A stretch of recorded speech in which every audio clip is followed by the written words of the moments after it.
का जो न्यूमेरिकल था उसको डिस्कस करते हैं।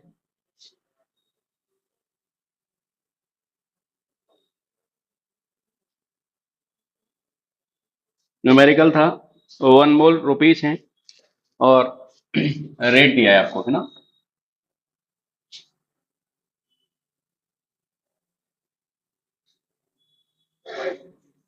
सिक्स पॉइंट एन के इक्वल रुपीज है आपके पास, ठीक है। और रेट दिया है खर्च करने का बेटा 10 लाख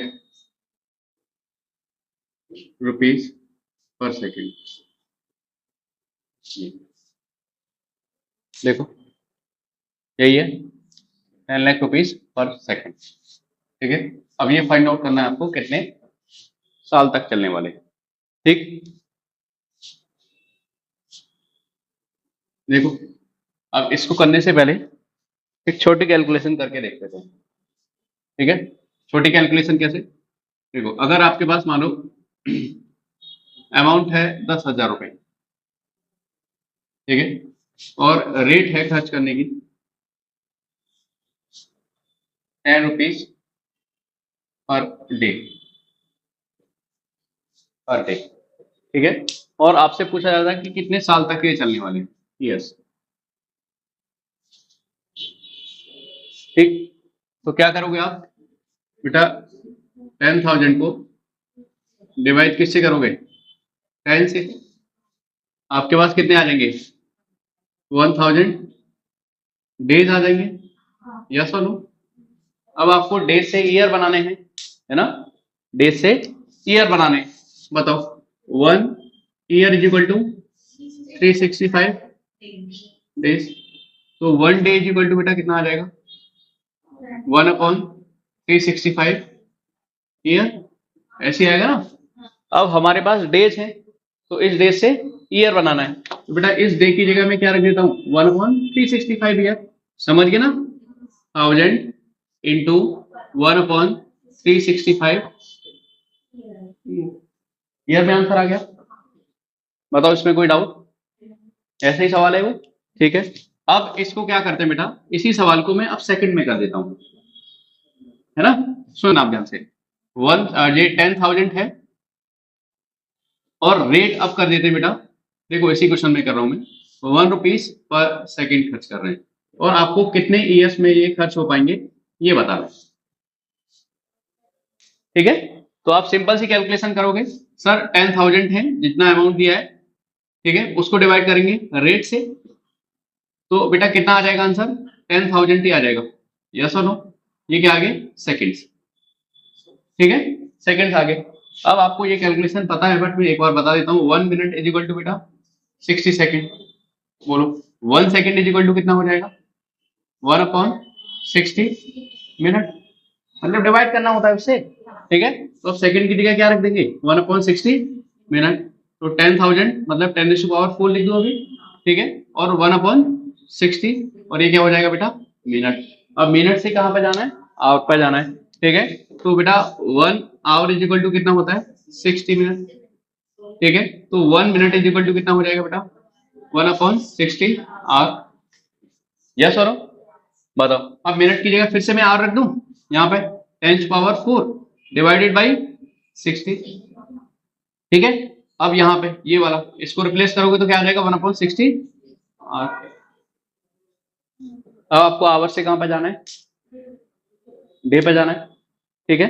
बताओ 1 डे इज इक्वल टू बेटा 24 आवर्स, तो बताओ 1 hour is equal to 1/24, yes सुनो, ठीक है। तो आवर की जगह क्या रिप्लेस कर देंगे, समझ गए तुम लोग, ठीक है। ये सवाल बड़ा हो रहा है कि आप समझ रहे हो सवाल को, है ना।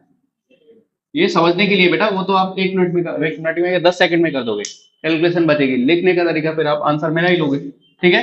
अब आर की जगह बेटा क्या रखेंगे, देखो ये आगे ऐसे करते जा रहे हैं ना, आर की जगह अब डे करना है अपने को, तो क्या करेंगे 1/24 डे, ठीक है। अब बताओ ईयर तक जाना है आपको, 1 ईयर इज इक्वल टू बेटा 365 डेज, ठीक है। बताओ तो 1 डे इज इक्वल टू कितना ईयर हो गया 1/365 क्लियर? क्लियर? बोलो, बताओ। यहाँ पे अब इसकी जगह पे ये रिप्लेस करेंगे, तो 10⁴, 60, 60 और 24, ठीक है। और इसका बेटा 1/365, ठीक है।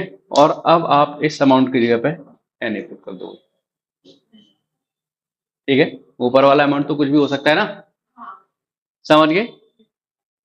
ऐसा कर देंगे क्या, या उसको डिवाइड भी दूसरे वैल्यू से करना पड़ेगा? डिवाइड दूसरे वैल्यू से करना पड़ेगा, क्योंकि रेट उसकी अलग है, समझ गए ना? बट ये बात तुम्हें समझ में आई कि सर इतना अमाउंट है, कैसे करने? बताओ, बेसिक मैथ्स का सवाल सच में ही है कि मैं मजाक कर रहा था? मजाक नहीं करता हूँ बेटा मैं पढ़ाते वक्त, ठीक है। तो इस चीज का ध्यान रखना, ठीक है। हाँ, तो ये है। तो आप इसको एक साइड में, जैसे जहां पर सॉल्यूशन कर रहे हो ना, तो एक साइड में ये ये लिख लो, इस साइड में सॉल्यूशन कर लेना, ठीक है। हाँ, ये अंडरस्टैंडिंग के लिए हो जाएगा, ये आपका सॉल्यूशन हो जाएगा। 1 मोल है आपके पास Na रुपीज है, और रेट है 10 लाख पर सेकेंड, ठीक है। मतलब Na रेट है 10⁶ पर सेकेंड। तो आप कितने सेकंड पर खर्च कर पाओगे? आप यहाँ पे सेकंड निकल आएंगे, तो Na डिवाइडेड बाई 10⁶, ये क्या हो गया बेटा? टाइम आ जाएगा आपका सेकंड्स में, ठीक है। ये आएगा ऐसे। अब आपको किस में निकालना है? ईयर में जाना है, तो आप क्या करोगे? सीधा सा Na 10⁶, पहले 60 से, किसमें आगे? मिनट में। 60 से किसमें आगे बेटा? हैं? आवर में आगे, पहले मिनट में, फिर आवर में, फिर बेटा डे में आगे, अब ईयर में। समझ गए? ये कर लोगे अभी, देख। हाँ, तो जिसको ये आता है फिर वो ये करते हैं, ठीक है। चलो।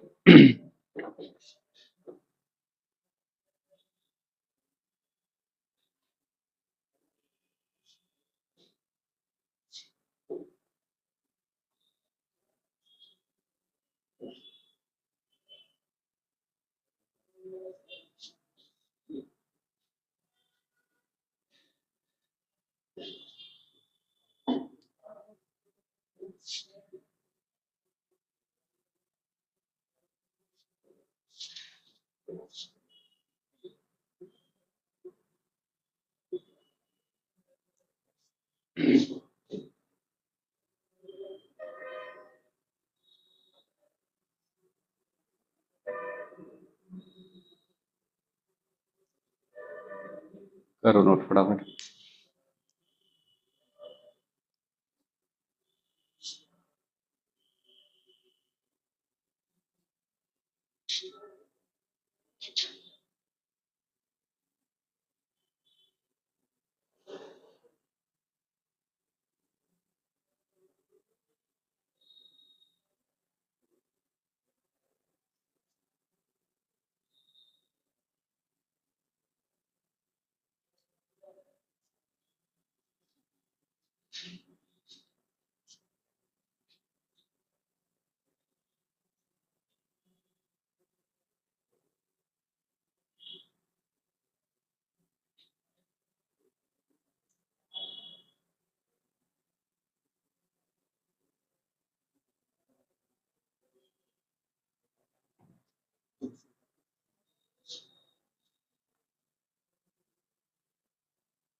लिख लिया उस साइड का? ये अभी ये भी देख के लिखना है क्या? चलो हो गया।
बताओ, देख लिया? चलो और क्वेश्चंस करते हैं।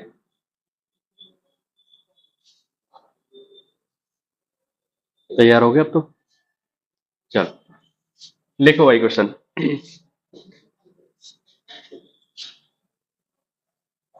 Find out number of moles of CO2,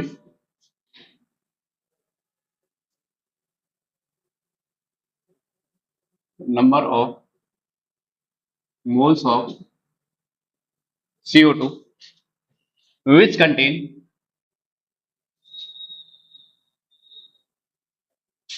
contains 8 gram oxygen.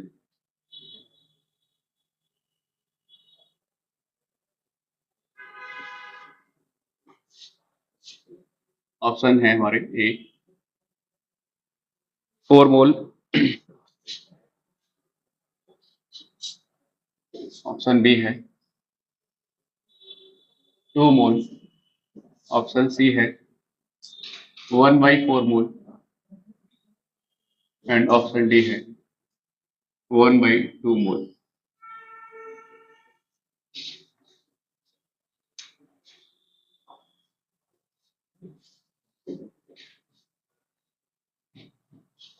बताओ, करो फटाफट।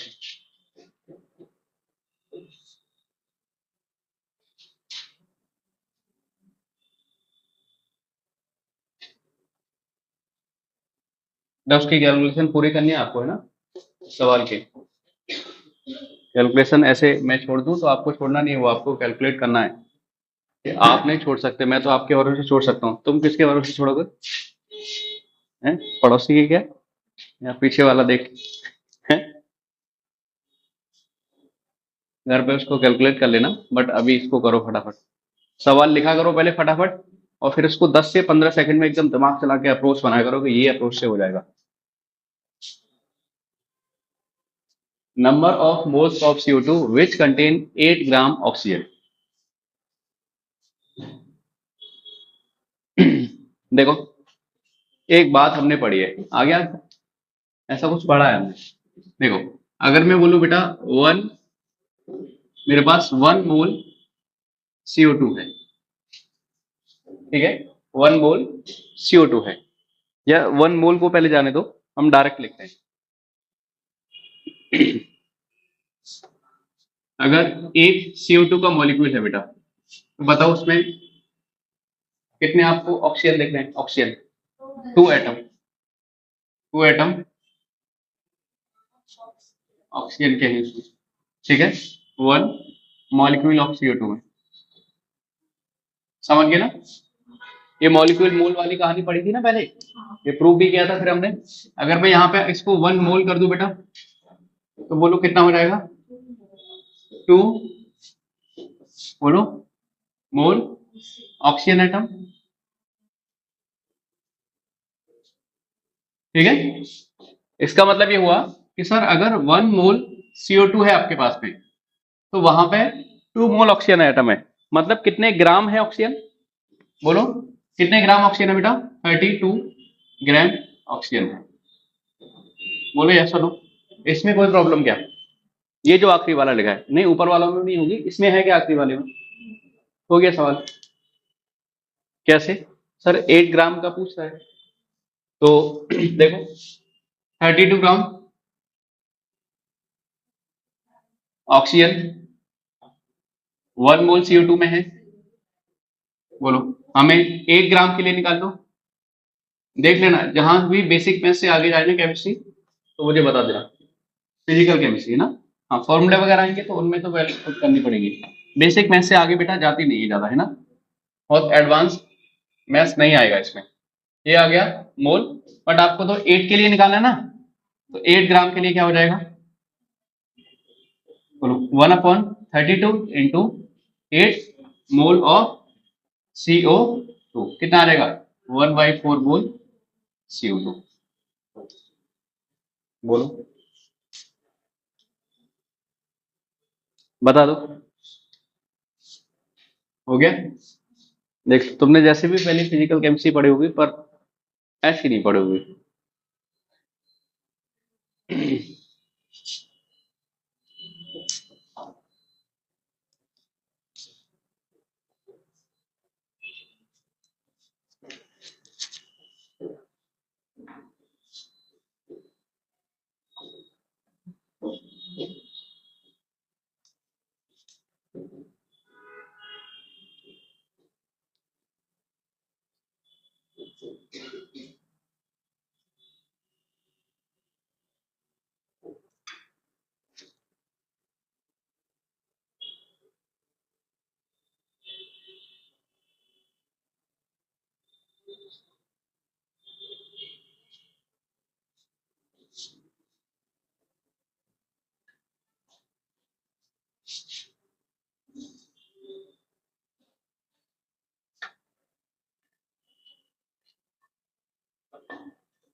बताओ लिख लिया, लिखने में बहुत फास्ट करेंगे, देखो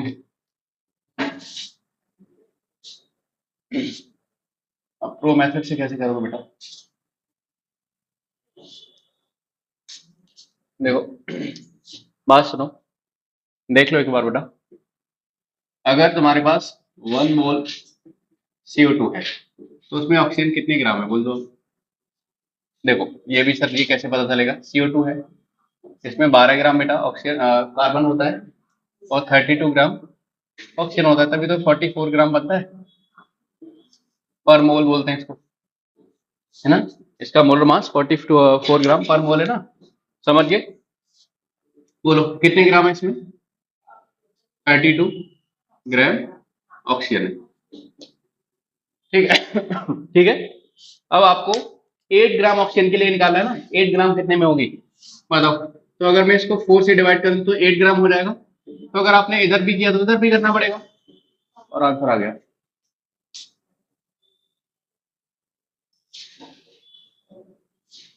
समझ गए क्या, ठीक है। तो बेटा अगर ये 8 ग्राम के लिए है, तो 8 ग्राम के लिए कितने मोल हो जाएंगे,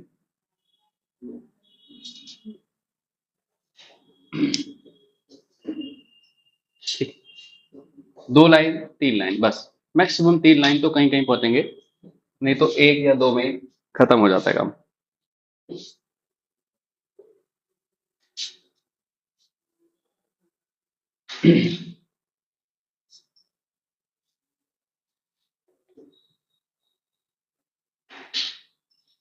बताओ अगले सवाल के लिए तैयार हो फिर, चेक करते चलो।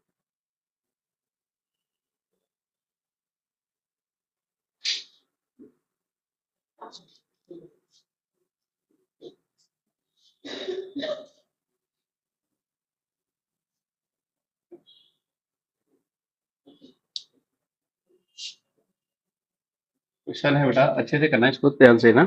How many moles of electron weight 1 kg?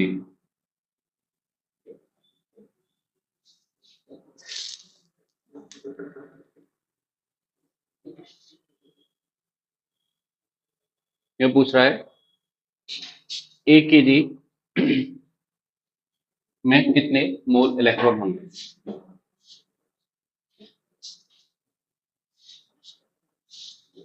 सवाल तो आसान है। कैसे? मोल निकालना है आपको, है ना। तो मोल निकालने के लिए क्या कर दो आप, वेट अपॉन मोलर मास।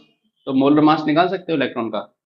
कैसे निकालेंगे? मोलर मास निकालने का तरीका क्या है, मास ऑफ 1 मोल इलेक्ट्रॉन, है ना। अगर आपको एक का पता हो, एक एटम का पता हो, तो आप एक मोल का निकाल लेते हो ना, है ना। तो आप एक मोल का निकाल लेते हो, वही इसका मोलर मास हो गया। देखो कितने लोगों को समझ में आई बात।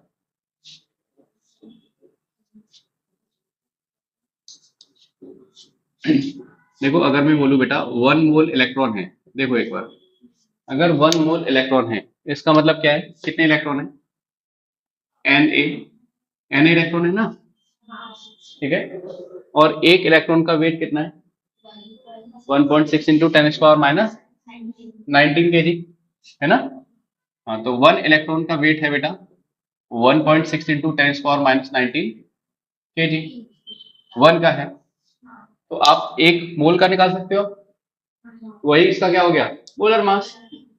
आप समझे क्या, नहीं समझे? अरे नहीं समझे क्या भाई? अरे एक का पता है तो आप एन का निकाल सकते हो ना। जैसे आपने क्या किया था, आपको एक एटम का, कार्बन के, बेटा कार्बन के एक एटम का पता था। कार्बन के एक एटम का वेट आया था 12 AMU या 12/Na ग्राम, याद है आपको? एक का आया था, एक एटम का। अब आपको निकालना है कार्बन का मोलर मास। तो मोलर मास के लिए आप कितने का निकालोगे, Na का। तो इसको Na से क्या किया था, मल्टीप्लाई, खत्म। ये आ गया 12 ग्राम, उसका मोलर मास मतलब एक मोल का मास। तो वैसे ही यहां पे कर रहे हैं, एक मोल में कितने Na इलेक्ट्रॉन, और एक का कितना है, समझ गए। तो बताओ 1 मोल इलेक्ट्रॉन का वेट कितना आ जाएगा, 1 मोल इलेक्ट्रॉन का, 1 मोल इलेक्ट्रॉन, या फिर बेटा Na इलेक्ट्रॉन का वेट, या फिर इलेक्ट्रॉन का मोलर मास। समझे क्या, मोलर मास कितना आ जाएगा, बोलो बोलो। 1.6 इंटू 10⁻19 इंटू 6.02 इंटू 10⁻20, ये आएगा ना मोलर मास। और किस में आएगा, बोलो किस में आएगा, केजी में। किस में आएगा, केजी में। क्लियर है ना, क्योंकि केजी में ही चल रहा है ना, एक का भी आपने केजी में लिखा है तो फाइनल भी केजी में ही आएगा। या सुनो, केजी में आ गया। अब सुनना ध्यान से, अब आपको निकालने हैं मोल, ठीक है। आपके पास इलेक्ट्रॉन का मोलर मास आ गया, यस और नो, ठीक है। अब आपको मोल निकालने हैं, तो मोल के लिए क्या करते हैं, वेट अपॉन मोलर मास। अब सुनना ध्यान से, वेट वहां पे किस में लिखते थे बेटा, ग्राम में, और मोलर मास भी वहां पे किस में होता था, ग्राम में। इसका मतलब ये हुआ कि सर जो ऊपर वाली यूनिट है वही नीचे वाली यूनिट आएगी, ठीक है। अगर आपने ग्राम में किया तो ये भी ग्राम में, अगर आपने ये किलोग्राम में लिया तो इसको भी किलोग्राम में रखो, मतलब इसकी यूनिट इस पे डिपेंड कर रही है। बट इसकी यूनिट कुछ भी ले सकते हो आप इसकी यूनिट अगर ग्राम ले रहे हो तो यहाँ पे भी ग्राम लोगे, किलोग्राम ले रहे हो तो किलोग्राम लोगे। तो आपको इलेक्ट्रॉन का मोलर मास किस में पता है, किलोग्राम में। ग्राम में भी कर सकते हो, बट मैं ये कह रहा हूँ फालतू के अननेसेसरी कैलकुलेशन क्यों करना, ठीक है, समझ गए ना। हाँ देखो, वेट बेटा कितना है 1 kg, ठीक है, और मोलर मास कितना है 1.6 इंटू 10⁻, ये केजी है तो नीचे भी -19, 6.02 इंटू 10⁻, माइनस +23 आ गया आंसर। बोलो ये प्लस कितना आ जाएगा यहाँ पे, हैं? कितना बचेगा, 4 बचेगा ना, प्लस का माइनस का, +4, ऊपर जाके कितना हो जाएगा, -4, ठीक है, 10⁻⁻4। और बेटा ये क्या लिखोगे 1.6 इंटू 6.02, ठीक है, प्लस -4 हो गया। अब यहाँ पे क्या लिखोगे 16, 6 कितना होता है 96 होता है ना? तो मैं 96 लिख दूं, कितने पॉइंट आएंगे? ये तो पूरा गया है, 6 साइड में किया हमने 9.6, ठीक है। अगर आपने यहाँ पे 10 लिख दिया तो आपको पता है अब ये पावर माइनस कितनी हो जाएगी? 5, समझ गए ना? -5 हो जाएगी। अब इससे 1 टाइम लगभग कट होगा, फिर जो बचेगा कितना बचा? 0.4। फिर आप उसको क्या करोगे? 4 बनाओगे, और 4 बनाने के बाद फिर भी नहीं जाएगा, तो उसके बाद समथिंग आपका ऐसा कुछ आंसर आ जाएगा। इतने क्या है? मोल है।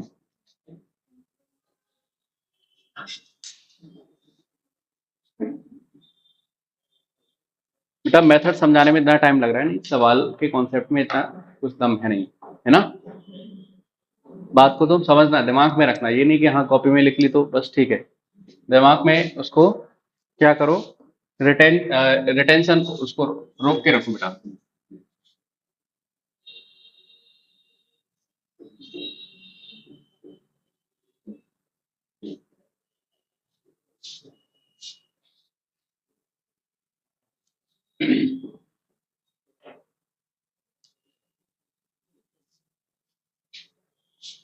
अब इसी पे बेस एक न्यूमेरिकल जो है वो आपको ही करना है, ठीक है? ये तो मैंने कर दिया था।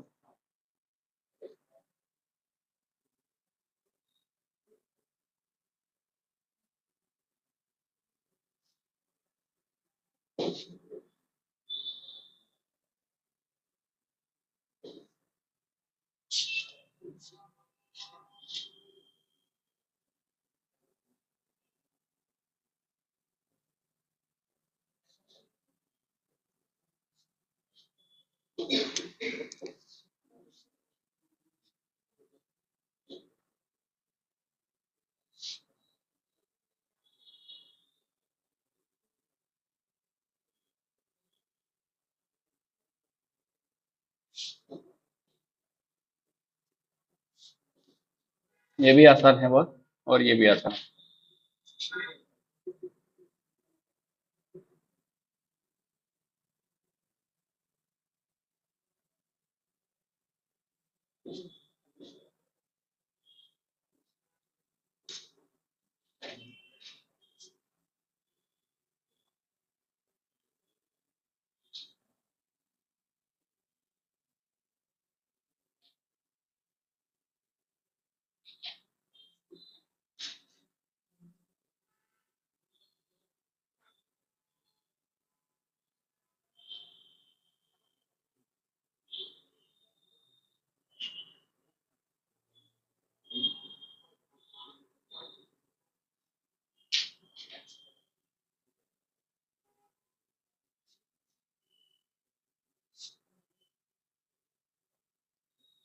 आ रहा है समझ में?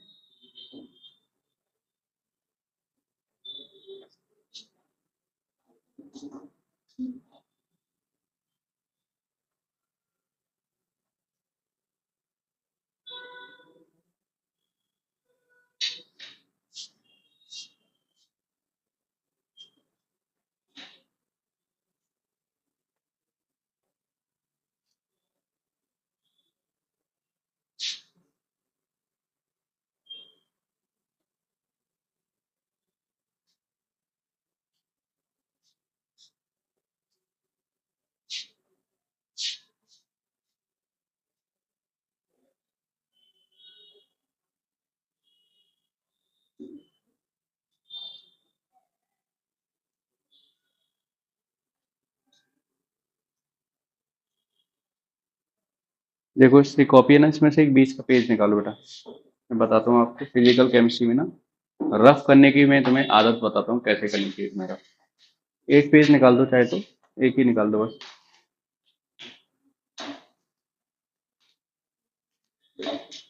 बस ठीक है। तो आप क्या किया करो, एक पेज लेके बीच का या जो भी आपके पास पेज हो उसको ऐसे 4 फोल्ड किया करो। मतलब 4 फोल्ड क्या, एक फोल्ड ये हो गया, दूसरा फोल्ड ये हो गया, और अपने साइड में जब भी आप न्यूमेरिकल कर रहे हो या शीट सॉल्व कर रहे हो, एक्सरसाइज सॉल्व कर रहे हो, तो ऐसे रखा करो।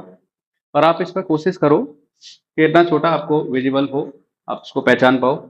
इस पर सॉल्व करो, कैलकुलेशन करनी है इस पे करो, जो भी करना है इस पे करो। इस पे क्या होगा कि आपको लग रहा है ये एक पेज है, क्योंकि पेपर आता है उसमें पेज कम मिलता है, स्पेस आपको कम मिलता है रख के लिए, तो आपको इससे आदत लगानी पड़ेगी। ठीक है, ये जो फोल्ड है ना, आप ऐसे ही पेजेस रखो कम से कम 5-6 अपनी उसमें फाड़ के, उसमें डाल लो बैग में। ये भर गया, अब क्या है, इसको फ्लिप कर करके पढ़ते रहो जब तक ये आपके पास 8 टाइम हो जाएगा। ठीक है, एक साइड 4, उसके बैक साइड 4। ठीक है, हाँ। तो इससे क्या होगा, इससे यही होगा, पहली तो एग्जाम की आदत पड़ जाएगी आपको, छोटे में ही कैलकुलेशन करने की आदत, क्योंकि बड़ा बड़ा लिखोगे तो स्पेस ही खत्म हो जाएगा वहां पे, आपको वो ये तो है नहीं कि कोई एक्स्ट्रा सीट देने वाला है। बात समझ गए? और फटाफट से, ठीक है, कॉपी में ऊपर कर रहे हो नीचे कर रहे हो, ठीक है, फटाफट से करोगे, या आप लास्ट वाले पेजेस पे कर रहे हो, पेज पलटते हो, वहीं इसको साइड में रखो, जहां भी सवाल लिखा उसको लिखा, तुरंत स्टार्ट कर दिया। ठीक है, तो ये मेथड आपको अभी से अप्लाई करना सीखना है। समझ गए? कल से रखो सब लोग, और इससे फटाफट काम होता है। और कैलकुलेशन करने में कभी भी ये नहीं कि नहीं ऐसे करते हैं, पूरा उसको एक बार पूरा करो, फिर एक बार ऐसा सोचो कि शॉर्ट में इसको हम फास्ट कैसे कर सकते हैं, फास्ट करने पर भी थोड़ा ध्यान दो कि मैं किन किन स्टेप को स्किप कर सकते हैं। ठीक है, ये भी बताओ आ गया। How many electron way 1 kg, 1 kg, बताओ।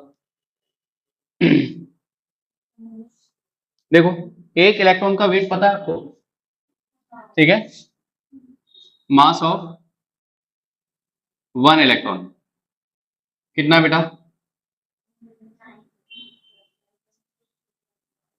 ये है, यही है ना, -19 kg। ठीक है, अब देखो 1.6 into 10⁻⁻19 kg equal to 1 electron.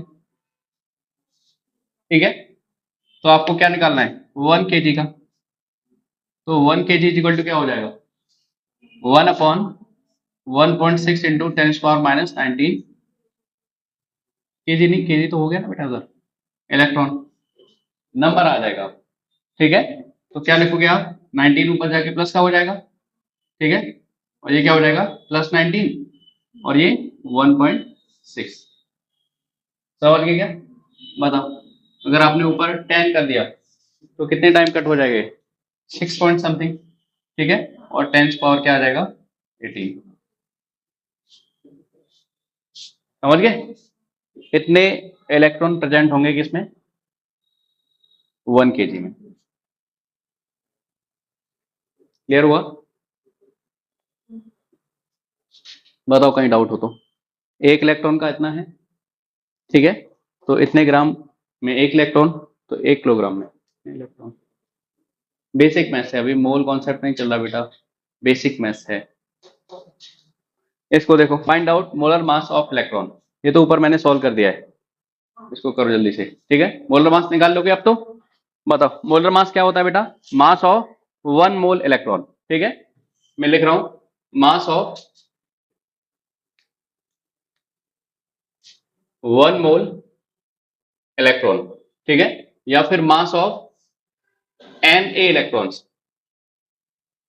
ठीक है, मास ऑफ 1 मोल या फिर मास ऑफ Na इलेक्ट्रॉन।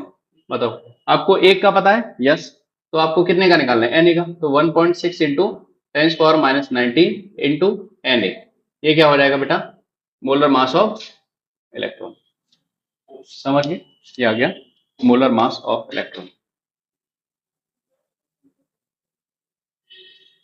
बताओ डाउट हो तो कहीं।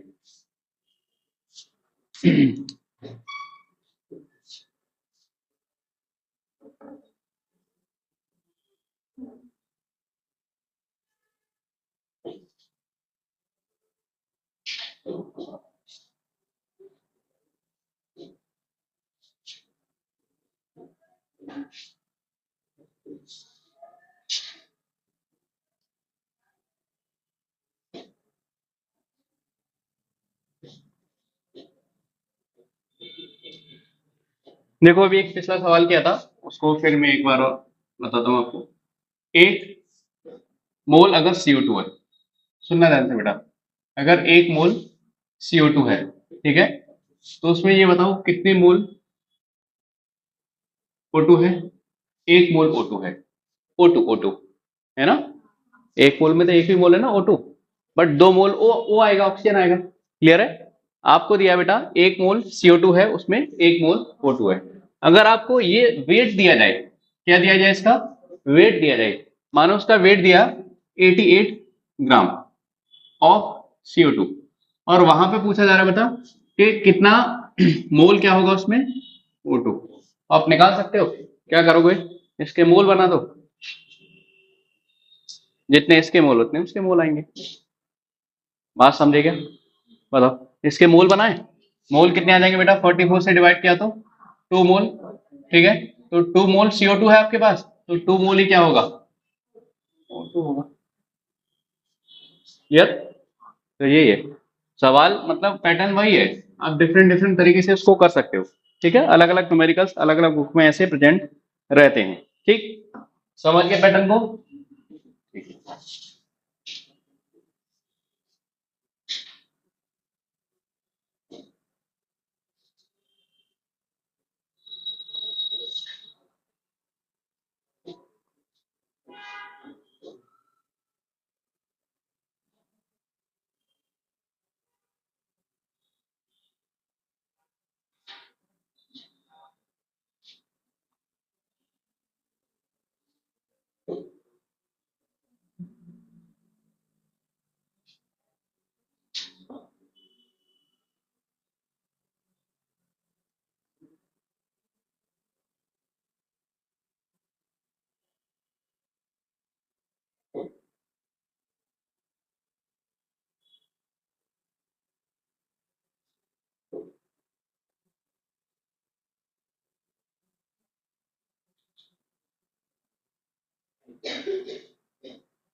लिख लिया? चलो,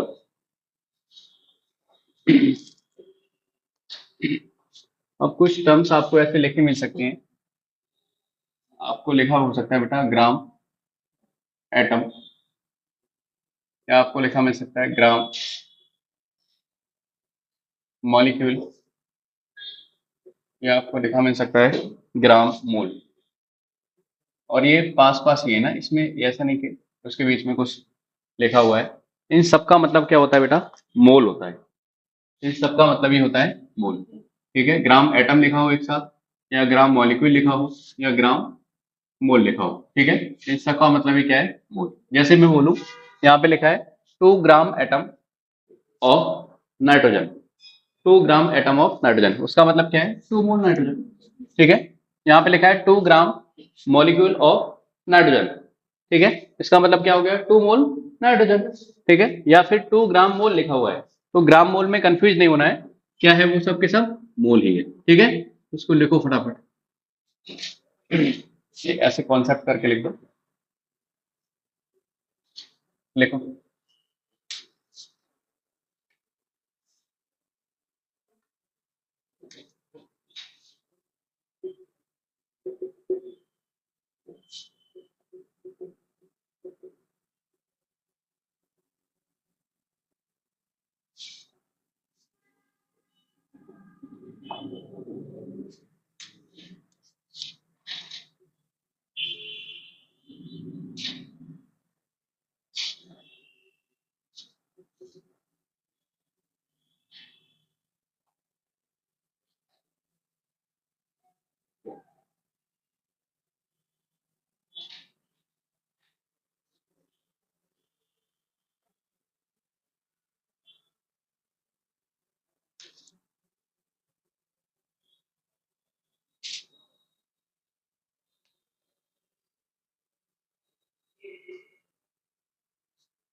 देखो एक बार देख लो बेटा, ये बातें एक ही हैं।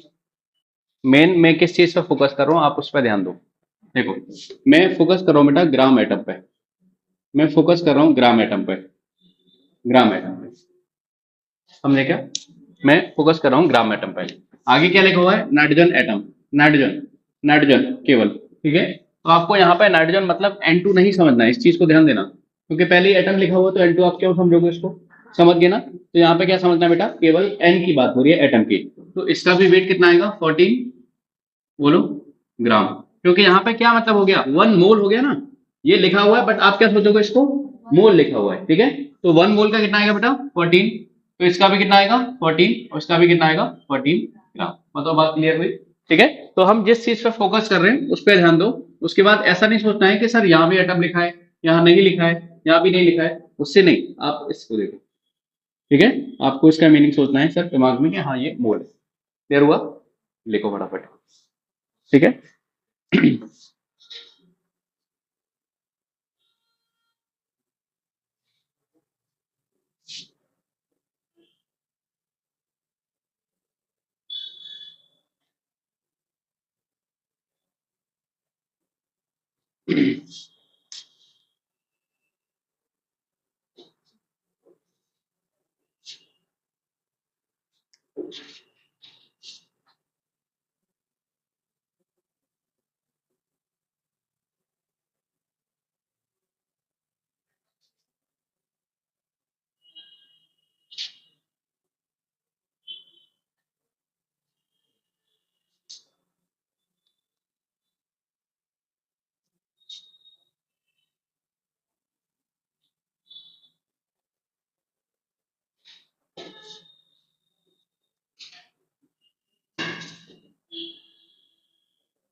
इसको भी कर लोगे।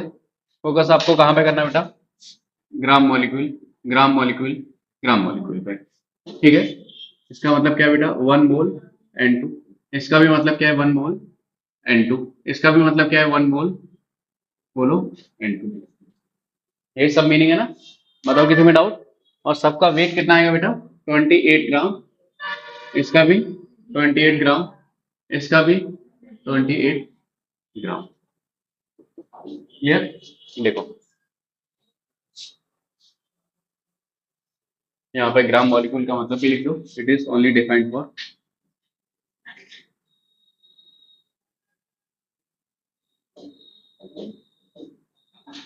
मॉलिक्यूल। ग्राम मॉलिक्यूल केवल मॉलिक्यूल के लिए, ग्राम एटम केवल एटम के लिए।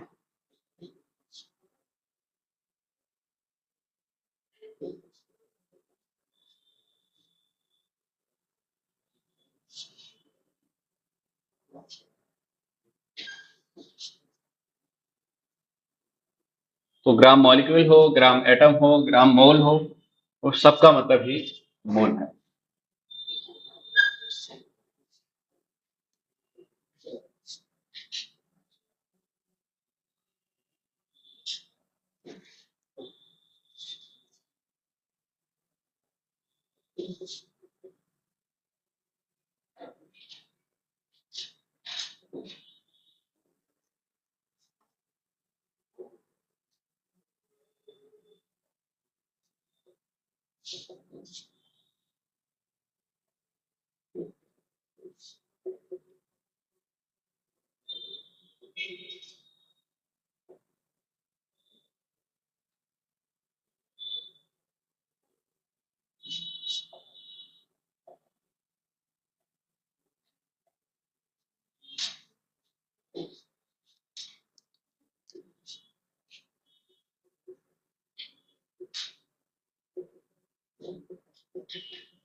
बताओ, फर्स्ट वाला जो लिखा बेटा उसका वेट टिक दोगे।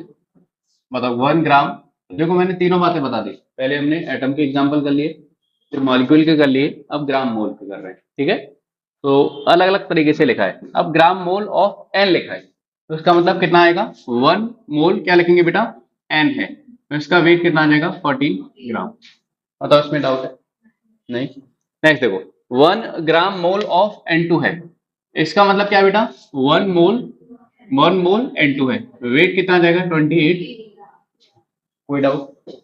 इसका मतलब देखो 1 ग्राम मोल ऑफ नाइट्रोजन एटम है। बताओ नाइट्रोजन एटम है, इसका मतलब क्या होगा कि सर 1 मोल क्या है, नाइट्रोजन एटम है, यस और नो। बताओ कितना आ जाएगा, 14 ग्राम। कोई डाउट इसमें, नहीं। बताओ अब क्या है बेटा, 1 ग्राम मोल ऑफ नाइट्रोजन मॉलिक्यूल, मतलब क्या हुआ, 1 मोल नाइट्रोजन मॉलिक्यूल है, और इसका मतलब क्या हो गया बेटा, 28 ग्राम है। अब जो आखिरी वाला है ना, उस पर थोड़ा सा ध्यान दो। देखो अगर लिखा है 1 मोल ऑफ नाइट्रोजन, तो अब किसी के पास इतनी शक्ति नहीं है कि वो पहचाने, मैं हूं यहाँ, कि सर अब किसकी बात हो रही है, एन की बात हो रही है या N2 की बात हो रही है, नहीं पहचान सकते, ठीक है। कोई भी हाइपोथेसिस ऐसा नहीं बोल सकते कि सर ये N2 है या N है, आपको कुछ भी मानना पड़ सकता है, ठीक है। बट ये नहीं आता है, प्रॉब्लम ऐसी वो नहीं है कि सर ये आएगा तो क्या करेंगे, आएगा ही नहीं, ठीक है, टेंशन मत लो, ठीक है। आएगा तो उसके आंसर फिर 2 होंगे। सुनो, तो बेटा अगर 1 ग्राम मोल नाइट्रोजन लिखा हुआ है, केवल 1 ग्राम मोल नाइट्रोजन लिखा हुआ है, अगर ये बताओ अगर 1 ग्राम मॉलिक्यूल नाइट्रोजन लिखा होता तो आप समझ जाते N2 है, N है ही नहीं। अगर लिखा होता 1 ग्राम एटम लिखा होता तो आप समझ जाते N है, बट 1 ग्राम मोल लिखा है, तो फिर ना तुम्हारे पास ऐसी थी ना मेरे पास, ठीक है, कि हम क्या मानेंगे, आप कुछ भी मान के करके आओ, आंसर 2 ही जाएंगे उसके, ठीक है, और ऐसा सवाल आएगा नहीं। बट सर डिस्कशन तो करना पड़ेगा, ठीक है, कोई प्रॉब्लम लेके आ जाए तुम में से, सर ग्राम ये हो तो नाइट्रोजन, अब मानना क्या है, कुछ भी मानो आप, ठीक है। जो आप इधर मान रहे हो वो आपको इधर मानना पड़ेगा, और जो आप इधर मान रहे हो तो उस हिसाब से आपका 14 भी आएगा और 28 भी। समझ गया, 14 कब आएगा, 28 कब आएगा, ठीक है। लिखो फटाफट।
लिखो।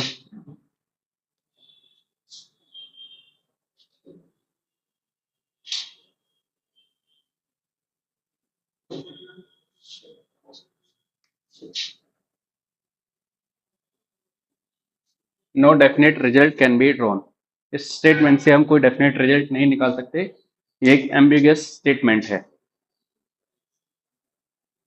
एम्बिगस आपने कहीं पढ़ा होगा, मॉलिक्यूलर बेसिस ऑफ इनहेरिटेंस में। यूनिवर्सल, नॉन यूनिवर्सल है, जेनेटिक कोड के बारे में कुछ ऐसा पढ़ रहे होगे, code on code, UAA UAG, सब कोड ऑन वगैरह, स्टार्ट, है ना, मेथियोनीन।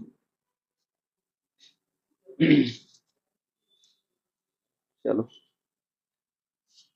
लिख लिया।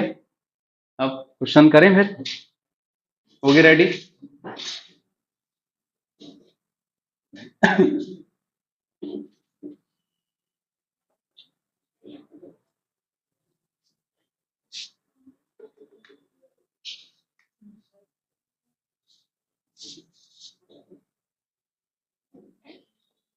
Find out find out the number of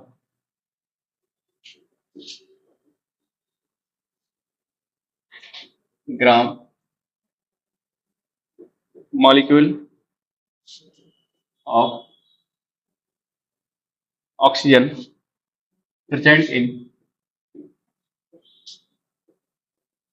present in 6.02 into 10 power 24 CO। Option A 10, B 5, C 2.5 and D 50।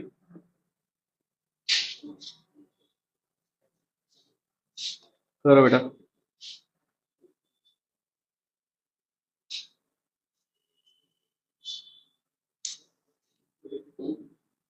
अब सवाल मिला जुला दिया है, ठीक है, दो तीन बातों को, और आंसर जल्दी से निकालो।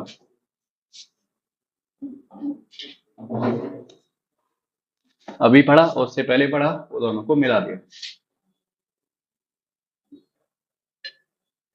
ग्राम मॉलिक्यूल ऑफ ऑक्सीजन पूछा जा रहा है, मतलब क्या पूछा जा रहा है? ऑक्सीजन का, ऑक्सीजन के O2 का मोल, कितने मोल O2 है, किसमें इतने मॉलिक्यूल्स प्रेजेंट हैं तो CO को।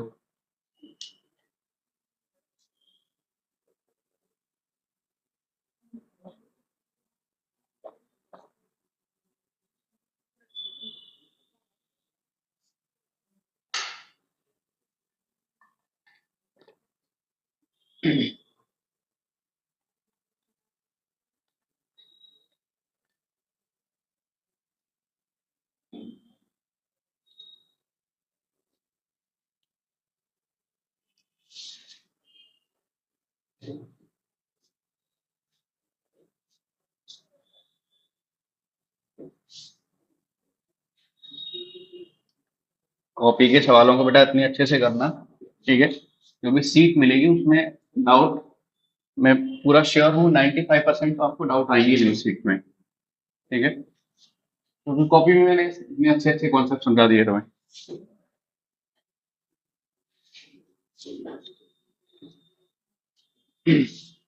तो आप कॉपी की प्रॉब्लम्स, कॉपी के कॉन्सेप्ट बहुत अच्छे से करो उसको।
चलो भाई, आ गया आंसर। 10 आ रहा है कि किसी का आंसर, या 5? देखो, find out number of gram molecules of oxygen. Gram molecules of oxygen बेटा कितने मोल O2 है, ठीक है, ये निकालना है। चलो देखो, कितने मोल O2 है ये फाइंड आउट करना है। आप एक बात देखो बेटा, अगर मैं 1 मोल CO लूं, ठीक है, अगर मैं 1 मोल CO लूं तो उसमें बेटा 1 मोल क्या होगा, O होगा, ठीक है, 1 मोल O होगा, और आधा मोल O2 होगा। यस और नो? O2 तो आधा मोल होगा ना बेटा, अरे एटोमिसिटी के बेस पे। यस और नो? एटोमिसिटी के बेस पे कर रहे हैं ना। अरे ये तो वैसी बात होगी ना, पुरानी वाली बात। तो बेटा अगर मैं बोल रहा हूँ 1 मोल मेरे पास CO2 है, तो हम क्या बोलते हैं इसमें, बताओ? 1 मोल O2 है इसमें, और 2 मोल O है। अब ये उल्टा कर दिया, ठीक है, बात समझे क्या? तो ये है, इसका मतलब क्या है सर, अगर हम मोल निकाल लें उसके तो हमारा आंसर आ गया, ठीक है। मोल निकालने के लिए नंबर ऑफ मॉलिक्यूल्स दिए, मतलब मोल कितने बेटा CO के, कैसे निकालोगे? 6.02 इंटू 10 पावर 24 डिवाइडेड बाई क्या करोगे आप, बोलो? एन ए 6.02 10 पावर 23 कितने आ जाएंगे बेटा? 10 मोल। आपके पास कितने मोल CO आई? 10 मोल CO। बताओ, अगर 10 मोल CO है तो कितने मोल ऑक्सीजन है? ओ कितना है? ओ नहीं नहीं, ओ कितना है? ओ तो 10 मोल ही है, बट O2 कितना है? बात समझेगा? बताओ। 10 मोल। तुम्हें अभी भी ऐसा लग रहा है कि सर हर बार ऐसा हार्ड क्वेश्चन दे रहे? नहीं बेटा, है ना, अभी भरोसा रखो खुद पे। 10 मोल CO मतलब 10 मोल, बोलो, ओ ऑक्सीजन, है ना। और क्या बोलेंगे फिर? 10 मतलब 5 मोल क्या हो जाएगा इसमें? ओ, ठीक है। अब देख लो, प्रो भी देख लो, इसको करने का प्रो मेथड। क्या करेंगे बताओ? डायरेक्ट मोल निकालेंगे। अगर बताओ यहाँ पे 23 होता तो 1 मोल होता। यस और नो? 1 मोल में कितनी होती? आधी, 0.5। बट ये तो 24 है तो 10 हो गया। 10 में कितना होगा? 5। मतलब पेन नहीं चलाना है ना, इस बार तो लिखना भी नहीं पड़ेगा, बट लिख देते हैं, कोई बात। 6.02 इंटू 10 पावर, क्योंकि बेटा ये आपको यहीं से आ जाना चाहिए कि सर 1 मोल ये है तो उसमें 1 मोल O है, आधा मोल O2 है, क्योंकि ये पहले पढ़ चुके CO2 वाली बात, ठीक है। चलो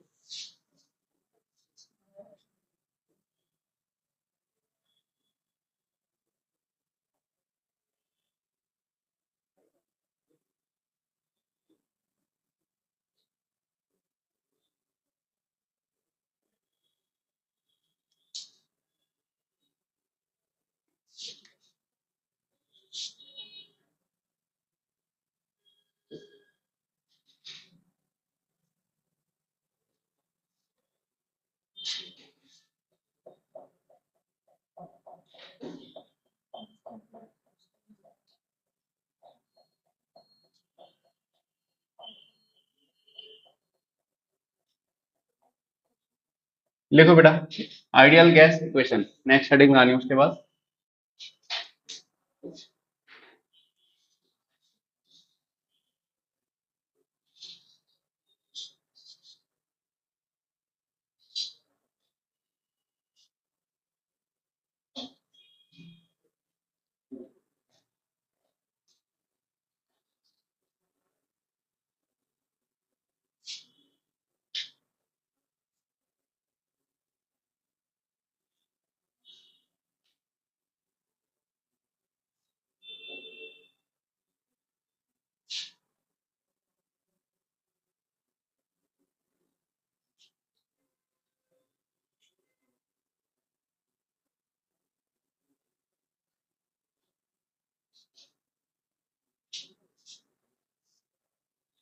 आइडियल गैस इक्वेशन।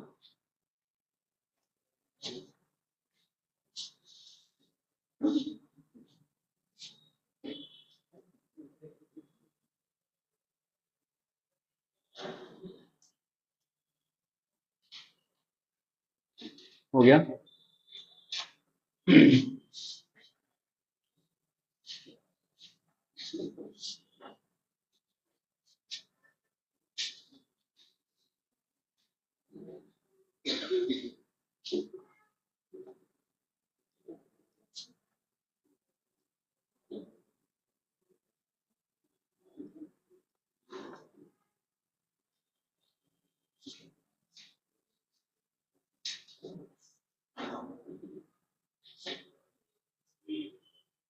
देखो गैसेस दो टाइप की है बेटा, एक आइडियल गैस होती है और एक रियल गैस होती है ना। नॉन आइडियल भी बोल देंगे कुछ लोग, रियल गैस है वो, है ना। हाँ, एक रियल गैस है, एक आइडियल गैस होती है, ठीक है। तो वैसे अगर बात की जाए तो आइडियल गैस नाम की कोई चीज होती नहीं है, ठीक है। सारी की सारी जो गैसेज हैं वो रियल ही होती है, ठीक है। हाँ, सबके सब क्या है, रियल है, ठीक है। जैसे मैं बात करूं N2 गैस है, वो सब रियल है, O2 है, सब लेके आओ, सब रियल गैस है। आइडियल गैस होती नहीं है, ठीक है। तो ये सच्चाई है बेटा कि आइडियल गैस होती नहीं है, बट पढ़ने में अच्छा लगता है। सॉरी, रियल गैस होती है, आइडियल गैस होती है, पर पढ़ने में अच्छी लगती है आइडियल गैस। क्यों? क्योंकि उसकी इक्वेशन बहुत छोटी सी है, पीवी इक्वल टू एनआरटी, ठीक है। जब आप रियल गैस की इक्वेशन पढ़ोगे, वो तो अभी सिलेबस में है नहीं, मैं पढ़ाऊंगा भी नहीं, पर थोड़ा सा तो बताऊंगा कहीं पे, ठीक है, क्योंकि वो फिजिक्स में आएगी थोड़ी सी, ठीक है। तो अब जब आप रियल गैस की इक्वेशन पढ़ोगे, बोलोगे सर नहीं है तो अच्छी बात है, ठीक है, आप इसी को पढ़ाओ, ठीक है।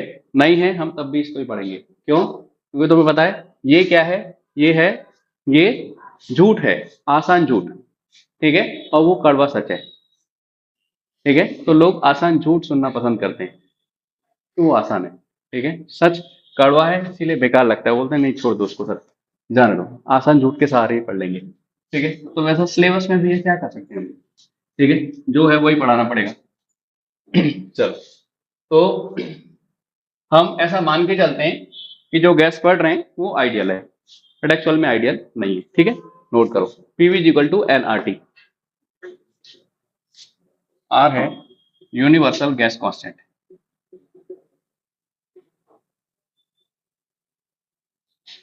कैलकुलेशन भाई खुद ही करना है ना, क्योंकि बिना मरे बेटा मोक्ष नहीं मिलता है।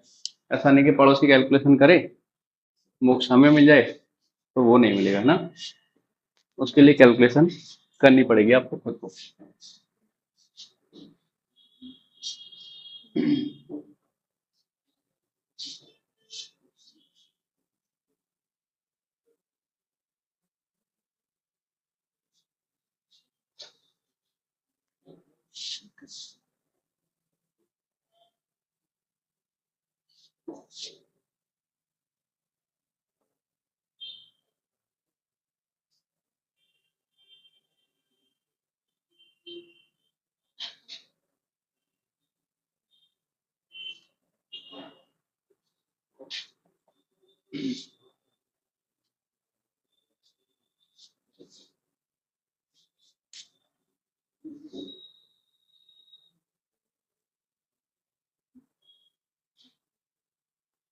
लिखो ये वैल्यूज हैं, P मतलब प्रेशर इंडिकेट कर रहा है, V volume, N mole of gas, ठीक है, number of moles of gas, T temperature kelvin में होना चाहिए। जो V वॉल्यूम है बेटा, वॉल्यूम ऑफ गैस गिवन है, या आपको कभी वॉल्यूम ऑफ कंटेनर गिवन है, तो बात एक ही है। क्यों? क्योंकि अगर आपने गैस छोड़ दी यहाँ पे, ठीक है, यहाँ पे गैस रिलीज कर दी, तो ये गैस पूरे कंटेनर को ही ऑक्यूपाई कर लेगी, ठीक है। हाँ, तो पूरे कंटेनर का जो वॉल्यूम है वही गैस का वॉल्यूम आएगा, ठीक है। हाँ, तो volume of gas equal to volume of container, free space available for motion of gas, वही क्या होता है उसका वॉल्यूम, ठीक है। आर है यहाँ पे यूनिवर्सल गैस कांस्टेंट, मतलब उसकी वैल्यू कहीं चेंज नहीं होती है, वो यूनिवर्सल ही रहता है, ठीक है। अब आर की मैंने 3 वैल्यू लिख दी, फिर यहाँ पे अभी बोल रहा था कि वैल्यू चेंज नहीं होगी, ठीक है। तो इसका मतलब क्या है बेटा, ये डिफरेंट डिफरेंट यूनिट में डिफरेंट डिफरेंट वैल्यू है, ठीक है। हाँ, वैल्यू तो एक ही है, बट यूनिट अलग अलग है वहां पे, ठीक है, यूनिट अलग अलग है। जैसे मैं बोलूं कि 1 मीटर है, तो 1 मीटर बेटा 100 सेंटीमीटर भी होता है, ठीक है, 1000 mm भी हो जाएगा। तो बात तो एक ही है ना। आप जो लेंथ लोगे 1 मीटर, तो लेंथ तो एक ही आएगी, ऐसा नहीं कि जब आप सेंटीमीटर में मेजर करोगे तो बढ़ गई, ऐसा नहीं ना, वैसा ही है बेटा। तो वैल्यू वो सेम है, यूनिवर्सल ही है, बट डिफरेंट डिफरेंट यूनिट में। अगर मैं इसकी यूनिट की बात करूं तो यूनिट कैसे निकालूंगा, देखो पीवी इक्वल टू क्या है, एन आर टी, ठीक है। तो आर इक्वल टू क्या लिखोगे, पीवी अपॉन, बोलो, पीवी अपॉन आर टी है कि एन टी, वेरी गुड, ठीक है। तो ये आपको ऐसे करना आना चाहिए, ठीक है, एन टी। अब सुनना, अगर बेटा मैंने वॉल्यूम और प्रेशर, यहाँ पे प्रेशर लिया एटमोस्फेयर में और ये लीटर में लिया, और यहाँ पे मोल और ये केल्विन, तो ये हमारी पहली वाली वैल्यू आती है, समझे क्या, तो हमारी पहली वाली वैल्यू होगी, पहली वाली value litre ATM upon mole kelvin, ठीक है। ये आपकी सबसे ज्यादा यूज होगी ये वैल्यू फिजिकल केमिस्ट्री में, ठीक है, अभी मोल कॉन्सेप्ट में, बट ये भी यूज होंगी थर्मोडायनेमिक्स में, बट फिजिक्स में ज्यादा यूज होती है, सारी की सारी फिजिक्स में आती है, ठीक है।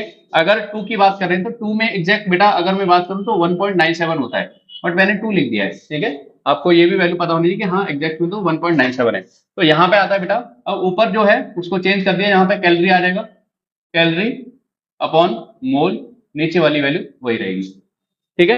और यहाँ पे कैलोरी की जगह आ जाता है जूल अपॉन मोल कैलोरी, ठीक है। ये लिखो फटाफट से, ये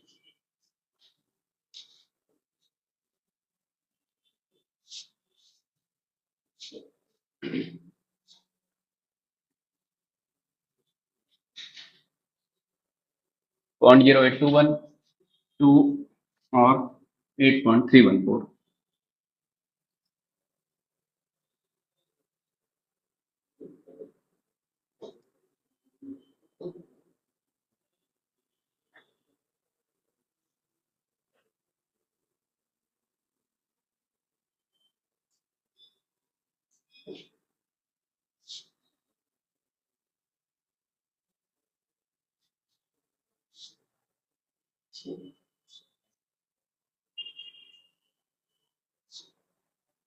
ये जो वैल्यू है ना बेटा, इसको आप 25/3 करके भी याद रखो, क्योंकि कैलकुलेशन आसान हो जाती है इससे, ठीक है। इतनी आती है लगभग 25/3, ठीक है, जब भी कैलकुलेशंस में आएगा वहां पे आप इजी रहेगा।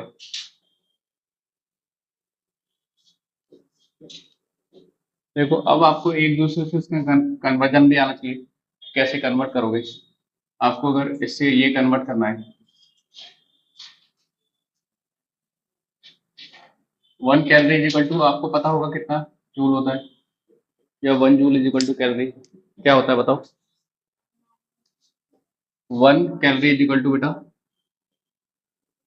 4.2 जूल के बराबर होता है, ठीक है। हाँ, तो ये पता है आपको, ठीक है। बट अगर आपको इससे ये बनाना हो, ये तो पता नहीं है आपको, ठीक है। और फिर सर इससे ये बनाना हो तो उसको तो कर लेंगे, पर अगर ये पता है तो, ठीक है। तो ये तो पता है, पहले पढ़ा हुआ होगा, ठीक है, 10th में 11th में या फिर 12th में कहीं ना कहीं पढ़ा हो, तो नहीं पढ़ा है, ठीक है। तो 1 कैलोरी 4.2 जूल के बराबर होता है, ठीक है। बट इसको कैसे कन्वर्ट करेंगे इसमें, ठीक है, इसकी वैल्यू तो मैं आपको बता दूंगा कितनी होती है, 1 litre atm is equal to होता है बेटा 101.325, ठीक है। बट इतना ही याद रखो, जूल के बराबर, ठीक है। ये आपको अभी लर्न कर लेनी है, बट मैं आपको बता दूंगा कैसे आती है ये वैल्यू, ठीक है। ये भी जरूरी है और ये भी जरूरी वैल्यू, ठीक है।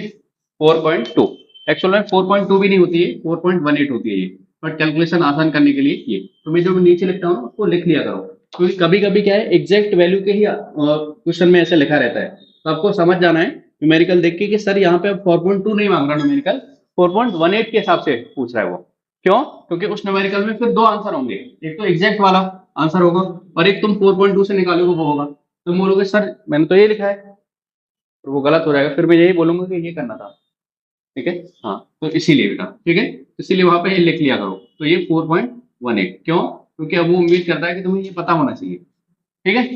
लिखो, इसको लिखो, फिर यहाँ पे अभी कन्वर्जन पे चलते हैं, कैसे करेंगे इसको।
देखो भाई, ये आपको कितनी वैल्यूज पता है?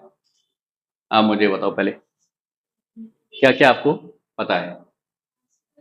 पास्कल पता है, वेरी गुड बेटा। यहाँ बताओ पहले, इसका बताओ। ये तो पता है ना, 760 है ना?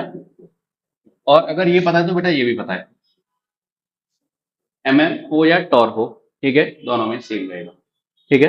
हाँ, 1 ATM और 1 बार में हम्म, कौन बड़ा होता है बताओ? बराबर होते हैं क्या दोनों? तो बेटा ये 1.01 ऐसे समथिंग आता है, ठीक, ठीक है। तो बताओ कौन सा बड़ा हो गया, ATM या बार? ATM या बार? ATM बड़ा हो गया, बार हो गया बड़ा? यहाँ बताओ, एक कैलोरी बड़ा है या एक जूल बड़ा है? ऐसे मत करो बेटा, एक कैलोरी बड़ा है या एक जूल बड़ा है? बायो मैम से मैं कंप्लेंट कर दूंगा तुम्हारी फिर, ठीक है, वही आपको फिर हैंडल करेंगे, मैं कुछ नहीं बोलूंगा, ठीक है। फिर मैम से ही पढ़ना तुम फिजिकल केमिस्ट्री। बताओ जल्दी फटाफट। ATM बड़ा है, वेरी गुड। देखो, इसको ऐसे ध्यान रख सकते हैं, ठीक है, पहले ATM जाएंगे फिर बाहर जाएंगे, ठीक है। तो जहां पहले जा रहे हैं वो चीज बड़ी है, हाँ, पहले ATM जाओगे फिर बाहर, मतलब जाना नहीं है, मतलब याद करने की बात बता रहा हूँ, ठीक है। चलो समझ गए क्या? तो बेटा जो वैल्यू यहाँ पे, ये इसमें, ठीक है, अगर मैं लिखूं, देखो, अब इस चीज से समझो, तुम खुद ही सोचोगे सर हम कैसी बातें कर रहे थे एकदम, ठीक है। देखो, बताओ 1 मीटर बड़ा है या सेंटीमीटर? तो मीटर ये है ना बेटा, ये अकेला 100 के बराबर हो, ऐसा है ना? समझ गए क्या? देखो, तो 1 ATM और पास्कल की बात करते हैं, तो पास्कल में होता है बेटा 101,325 के, 101,325 के। और ये भी पास्कल, और ये उसी की बात ये है, मतलब अच्छी बात ये है कि ये भी सेम वैल्यू आती है बेटा, ठीक है, ये वैल्यू सेम आती है, समझ गए? हाँ, नहीं, एक बार पिछली बार एक बैच में नाम था मन करके, 10th में था वो, CBSE में, तो मन, तो बोलते तो मन, तो ऐसा हो जाता है किसी न किसी बच्चे का तो निकल, तो ऐसा है, ठीक है। तो अच्छी बात ये बेटा कि ये दोनों पास्कल और ये न्यूटन मीटर पर स्क्वायर बराबर होते हैं, ठीक है। हाँ, तो देखो दो चीजें इधर बराबर हैं, ये बराबर है, हाँ।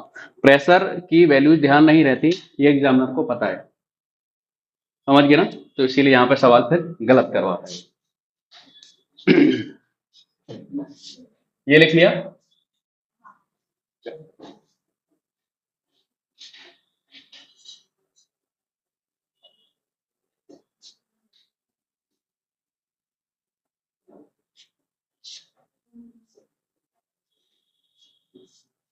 देखो कभी कभी आपको ऐसा लिखा हुआ मिल सकता है, तो आप उसको माइंड नहीं करोगे, 1 ATM = 1 बार, बट आपको सच्चाई पता है ना?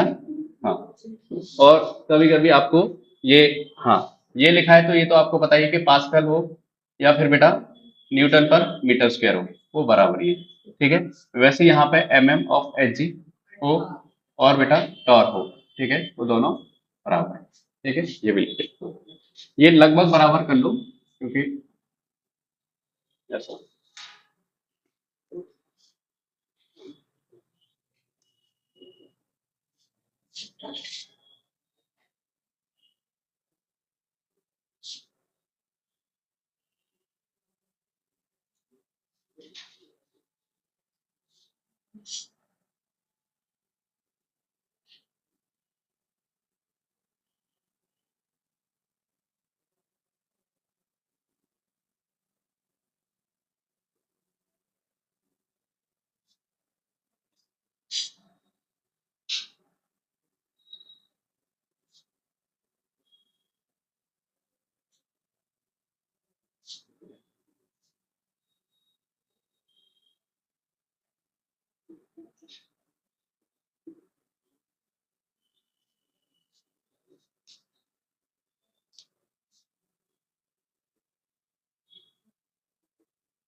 लिख लिया बेटा, ए साइड का कंप्लीट हो गया। देखो 1 metre cube is equal to litre में पता है आपको कितना होता है? देखो 1 मीटर क्यूब का मतलब ये है बेटा वॉल्यूम का, कि आपको ऐसा कंटेनर रेडी करना है जिसकी तीनों डायमेंशंस 1 मीटर की हैं, लेंथ विड्थ और हाइट तीनों, ठीक है। 1 1 मीटर है ये। ये भी 1 मीटर है, ठीक है। आपको पता होगा 1 मीटर लगभग कितना होता है अंदाजे से, छोटा है बड़ा है, वैल्यू कैसी पता है आपको? 1 मीटर कपड़ा वगैरह मतलब जो होते हैं ऐसे, सुना होगा ना, मतलब फुट में कितने बराबर, क्या ऐसा कुछ पता है? नहीं, सेंटीमीटर को छोड़ के, मतलब आपको सेंटीमीटर तो पता ना, स्केल रहता है उसमें 1 मीटर काफी बड़ा वैल्यू आएगी, लगभग 3 फुट के बराबर रहता है, 3 फुट या फीट के बराबर, ठीक है। हाँ, तो 1 मीटर, 1 मीटर और ये 1 मीटर, ठीक है। तीनों डायमेंशन इसकी 1 मीटर है। और ऐसा हमने एक कंटेनर तैयार कर लिया, जब उसमें पानी भरोगे ना तो उसमें बेटा 1000 लीटर पानी आ जाएगा, समझ गए? ऐसा है, जो घर के ऊपर पानी की टंकी रखी है, मानो 1000 लीटर की पानी की टंकी है, तो उसकी तीनों डायमेंशन 1 1 मीटर क्यूब की रख दोगे तो वो 1000 लीटर की होगी। बात समझ गए? हाँ, तो कितना लीटर हो गया फिर बताओ इसको?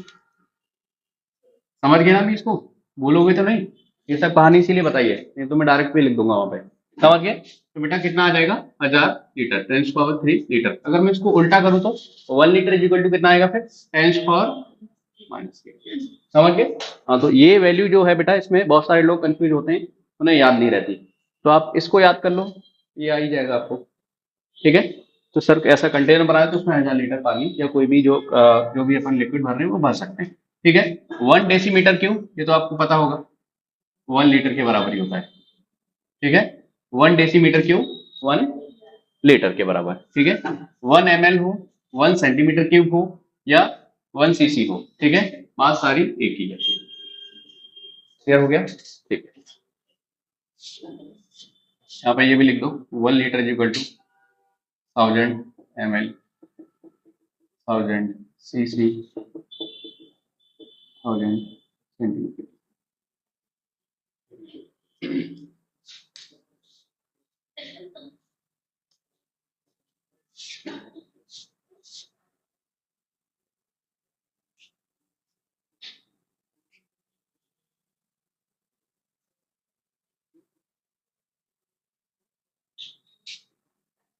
ये तो मैं करना है।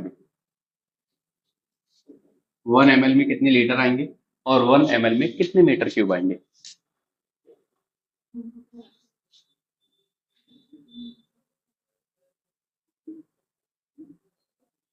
करो, पहले लिखो ऊपर से।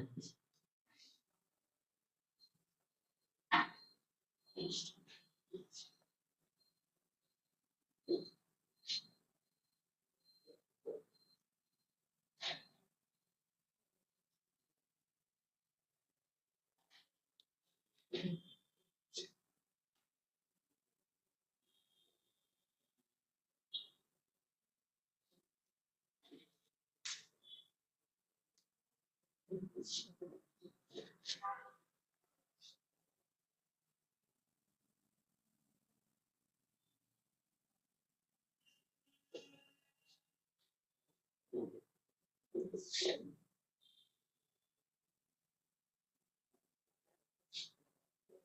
फिजिकल केमिस्ट्री इतने अच्छे से पढ़ लो कि मैं भी तुम्हारे फिजिक्स के पेपर में कंट्रीब्यूशन कर दूं, मतलब 3-4 क्वेश्चंस आप फिजिकल केमिस्ट्री पढ़ के ही, मैं हमेशा बोलता हूँ, फिजिक्स के सही कर दोगे, है ना? हाँ, फिजिक्स के सही कर सकते हो अगर आप बहुत अच्छे से फिजिकल केमिस्ट्री पढ़ते हो, ठीक है?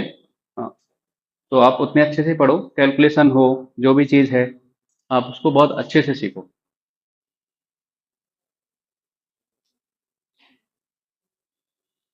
बताओ, आ गया ये आंसर? 1 ml में लीटर तो आ गया होगा ना? कितना आएगा बेटा? 10 पावर माइनस, और ये कितना आएगा फिर? 10 पावर -6। पक्का? चलो, सीख रही हैं लड़कियां, है ना? देखो बेटा, यहाँ पे -3 आ गया, और -3 का भी फिर -3, -6, ठीक है? चलो,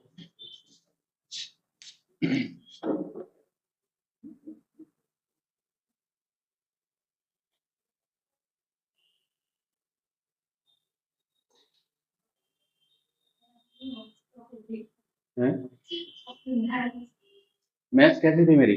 बहुत खराब। 10th में मैथ्स में 56 मार्क्स थे बेटा मेरे, 56 10th में। बट 10th में प्रॉब्लम ये थी, टीचर की प्रॉब्लम थी। मैं सारा टीचर को भी ब्लेम नहीं करता, वैसे मैंने कभी बताया नहीं इस बात को घर पे कि टीचर की वजह से कम आई, मुझे मार भी पड़ी थी। बट ये प्रॉब्लम बाद में पता चली कि टीचर की थी, क्योंकि वो गाइड से पढ़ाते थे, जो सॉल्यूशंस रहते ना, जब भी मैं प्रॉब्लम पूछता था वो कहते थे ये देख लो, ये साइड में पड़ी है, वो आराम से अपना फूकते रहते थे। हाँ, वैसे थे, मतलब वो बीड़ी पी रहे हैं, बाजू में बैठे, गांव में पढ़ता था ना मैं 10th में, ट्यूशन गांव में लगा रखा था मैंने, तो ऐसा हुआ था। इसी वजह से फिर मैंने बायो लेनी पड़ी मुझे, कि मार्क्स कम थे, है ना? हाँ, पर मैथ्स में पढ़ना चाहता था एक्चुअल में, बट फिर बाद में पता चला कि फिर मैंने 11th 12th में ये स्ट्रॉन्ग किया थोड़ा सा। फिर फिजिक्स में मेरे 98 मार्क्स आए थे 12th में, फिजिक्स में। केमिस्ट्री में कम आए थे, केमिस्ट्री में 89 थे, इसका उल्टा। फिजिक्स में 98 थे। फिर घर वालों ने बोला तैयारी कर लो, है ना? तो फिर पता चला तैयारी में ये चीजें नहीं, फिर वहां पे अलग ही फेज रहता है, फिर वहां पढ़ पढ़ के और तेज हो गया मैथ्स। बेसिक मैथ्स मुझे ज्यादा नहीं आता, बेसिक में, ठीक है? बेसिक मैथ्स अच्छा होना चाहिए बेटा। चलो,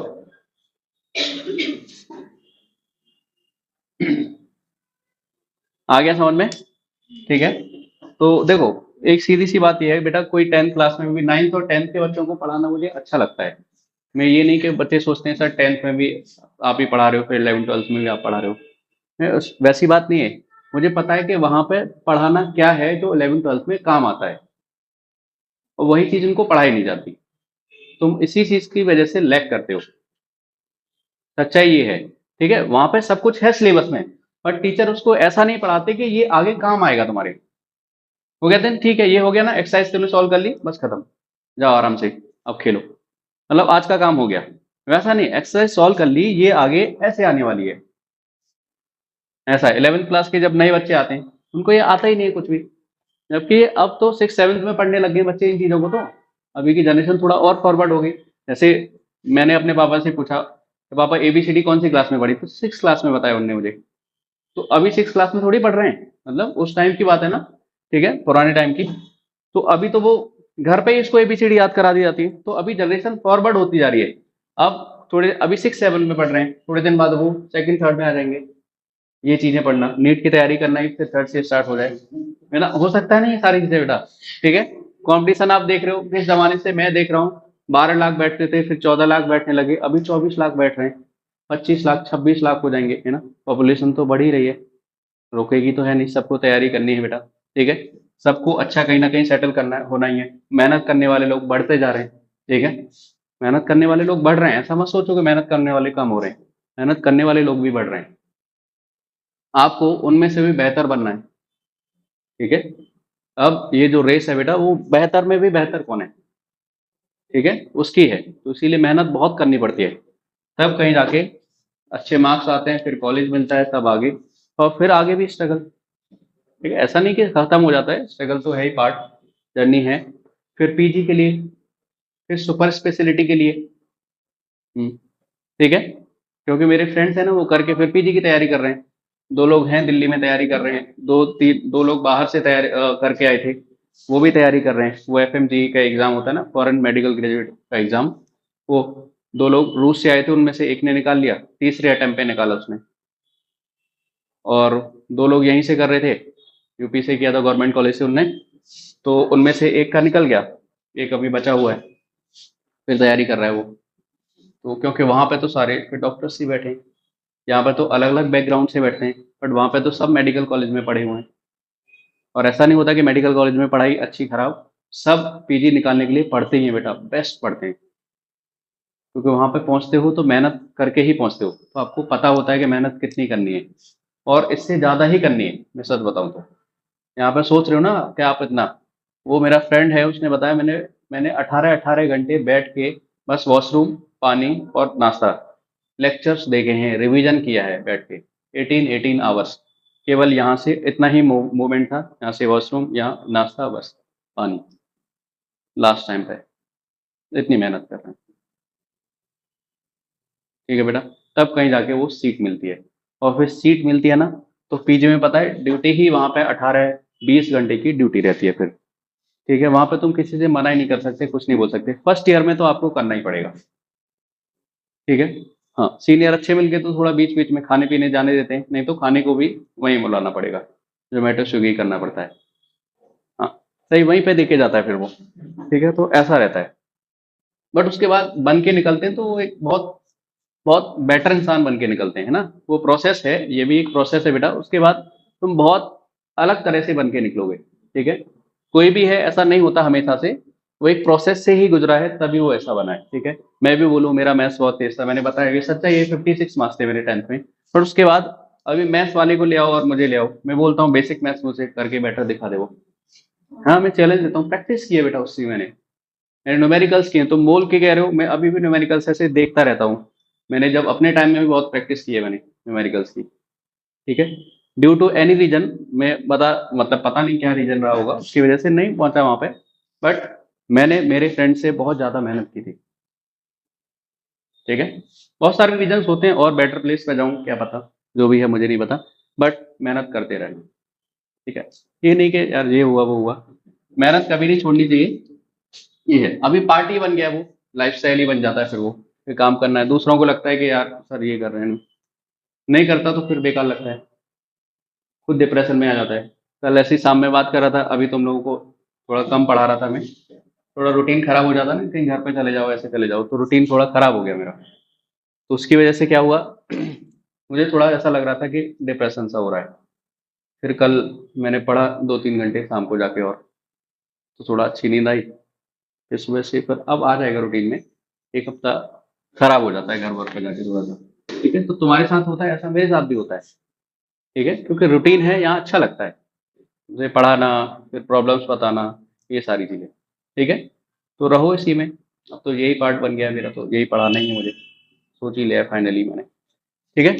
तो पढ़ो बेटा, एक ये प्रोसेस है, आप कभी ये मत सोचो कि मुझे ही क्यों, ये प्रोसेस है, आप जितना अच्छा यहाँ पे मेहनत करोगे, ग्रिंड करोगे, खुद के ऊपर काम करोगे, उतना ही आप बेटर पर्सनैलिटी बन के निकलोगे। ये प्रोसेस है, आप लगे रहो, ठीक है। हाँ, सब लोग कर रहे हैं, जो जितना शिद्दत से करेगा, जितना एकदम मेहनत करेगा खुद पे, ये अब आप अपने लिए कर रहे हो, इस चीज को कोई ले नहीं सकता है, इस चीज को कोई आपसे छीन नहीं सकता है, ठीक है। हम 3 भाई हैं, मैं अपनी पर्सनली बता रहा हूँ, हम 3 भाई हैं, जो मैंने एक्वायर किया, जो मैंने पढ़ा, मैंने खुद पे मेहनत की, वो मेरा कोई कुछ नहीं ले सकता। जो मेरे पापा की चीज़ें हैं वो तीनों में बटेंगी, सिंपल सी बात है। जो भी चीज़ें रहती हैं बेटा, वो बहुत सारी चीज़ें बढ़ जाती हैं, बट ये नहीं बढ़ सकती जो आपने मेहनत की है, तो मैं ये किसी को दे भी नहीं सकता, क्योंकि ना तो ये इनहेरिटेड ना, हाँ सिखा सकता हूँ कि ऐसे करो, ठीक है। तो आप वही सीखो, ठीक है। देखो पढ़ना है, बहुत सारी चीजें आप बुक्स पढ़ के सीख सकते हो ये चीजें, बट टीचर से पढ़ने में क्या है, आप चीजों को फील करते हो कि हाँ एक्चुअल में जो रियल प्ले ग्राउंड है वहां पे हमें कैसे खेलना है। बुक्स पढ़ पढ़ के वो नई चीजें समझ में आती है, ठीक है। एक्चुअल कंडीशन आएगी तब हम कैसे करेंगे, ठीक है। बुक्स में आपको पढ़ लिया, सॉल्यूशन दे दिया, खत्म। ठीक है, आप सोचोगे कि हाँ क्वेश्चन आएगा मुझे ऐसे सॉल्यूशन करना है, वैसे करोगे तो आप नहीं सेलेक्ट हो सकते, गारंटी है। वैसे करना ही नहीं है, आपको 2 लाइन में खत्म करना है सवाल, क्योंकि आउट ऑफ मार्क्स आ रहे हैं। अभी भी जेई का रिजल्ट आया बेटा, कितने सारे बच्चों के आउट ऑफ आए, 300 में से 300। मतलब सोच रहे हो किस लेवल की मेहनत कर रहे हैं लोग ऑल इंडिया में। 300 में से 300, फिर 295 में वाले बहुत सारे लगे हुए हैं, देखो, ठीक है। तो इस चीज को जो भी आपके छोटे भाई बहन है उनको बोलो बेटा बहुत मेहनत करो, ठीक है। इस चीज को समझाओ उन्हें कि ये कुछ नहीं होने वाला, आगे बहुत ज्यादा स्ट्रगल है, तुम निकल आए, कम था, आगे और ज्यादा होने वाला है कंपटीशन, ठीक है, कम नहीं होगा कभी, ठीक है। तो क्या करना है, कंपटीशन में एडजस्ट करना है बेटा। तो क्या करना पड़ेगा, अपने को बहुत ज्यादा बेटर बनना पड़ेगा, काम करना पड़ता है खुद पे, ठीक है। खुद पे कुछ चीज मत बदलो, खुद पे ही काम करते रहो, तुम ही करोगे और क्या। सराउंडिंग को क्या कर लोगे तुम बदल के, कुछ नहीं, खुद ही को करो, ठीक है। तो ये है, देखो जरा बात को सुनो। तो ये आ गया बेटा समझ में। अब हम बात कर रहे थे, मैंने कन्वर्जन बताया था तुम्हें, क्या था कि अगर 1 कैलोरी है तो 4.2 जूल आएगा, ठीक है। बट अगर 1 लीटर एटमॉस्फेयर है तो वहां पे लिखा था 101.3, क्या आ रहा था, जूल आ रहा था, समझ गए, जूल आ रहा था। देखो आपको बताए वर्क हो एनर्जी हो इन सबकी यूनिट जूल होती है ना। एक वर्क का फॉर्मूला याद होगा आपको, फोर्स इंटू डिस्प्लेसमेंट, याद है ना, F.D, फोर्स इंटू डिस्प्लेसमेंट। मतलब फोर्स की यूनिट क्या होती है, न्यूटन, डिस्प्लेसमेंट की मीटर, तो इसका मतलब ये जूल होता है। न्यूटन इंटू मीटर का मतलब जूल होता है। अब सुनना, मैं 1 लीटर एटमोस्फियर से 1 लीटर एटमोस्फियर से मैं आपको बनाना सिखा रहा हूं, क्या, जूल, जूल, ठीक है, हाँ जूल ही बनाना सिखा रहा हूँ। देखो तो बेटा 1 लीटर की जगह आप इसको मीटर क्यूब में लिखोगे तो कितना आएगा बताओ, 1 लीटर की जगह मीटर क्यूब में लिखोगे तो कितना लिखोगे, 10 पावर, बोलो बेटा, -3, पक्का। ये क्या हो गया, मीटर क्यूब, ठीक है। अब आपको न्यूटन मीटर स्क्वायर में लिखना है, न्यूटन पर, तो क्या लिखोगे, 101,325, याद आया ना, वही लिखा था ना पास्कल, और ये 101,325। अब आप इसका पॉइंट शिफ्ट करोगे तो कितना आ जाएगा, 101.325, ठीक है, 101.325 न्यूटन, क्या आ जाएगा बेटा ऊपर, इंटू मीटर, बताओ। और न्यूटन इंटू मीटर ही क्या है, ठीक है। तो अब आप क्या लिख सकते हैं, 1 litre atm equal to 101.325 joule, समझ गए, ये ऐसे करके, ठीक है। लिखो, तो ये सब साइड में लिख लिया करो, क्योंकि कभी कभी भूल जाते हैं, मैं भी बेसिक से ही ध्यान रखता हूँ इनको। न्यूटन मीटर जूल के बराबर होता है, ऐसा लिखो।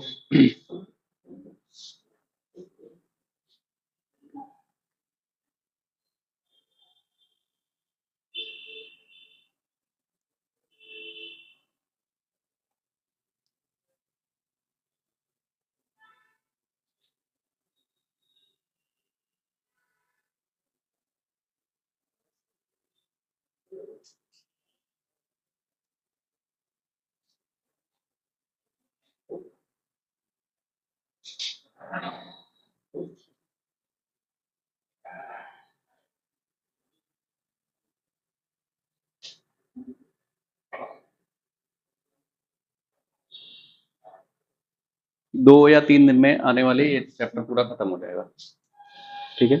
थर्ड डे मतलब आज से 11, 12, 13, 13 तारीख को खत्म।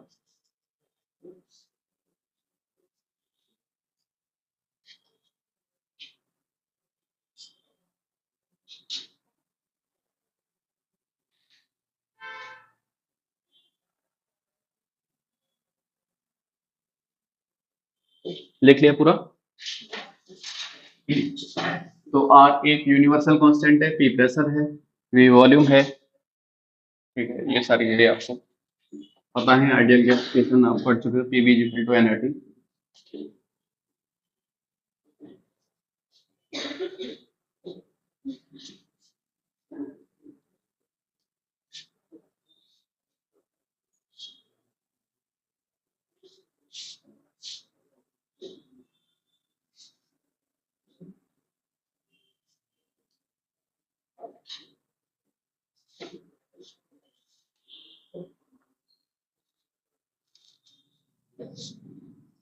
पीवी इक्वल टू एनआरटी, ठीक है। If P and P are constant,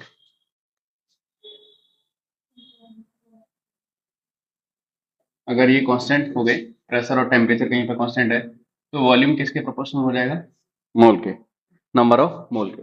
तो आप ऐसा एक रिलेशन डेराइव कर सकते हो इसमें, V1 अपॉन V2, या इसको ऐसा लिखो, V2 upon V1 equal to N2 upon N1।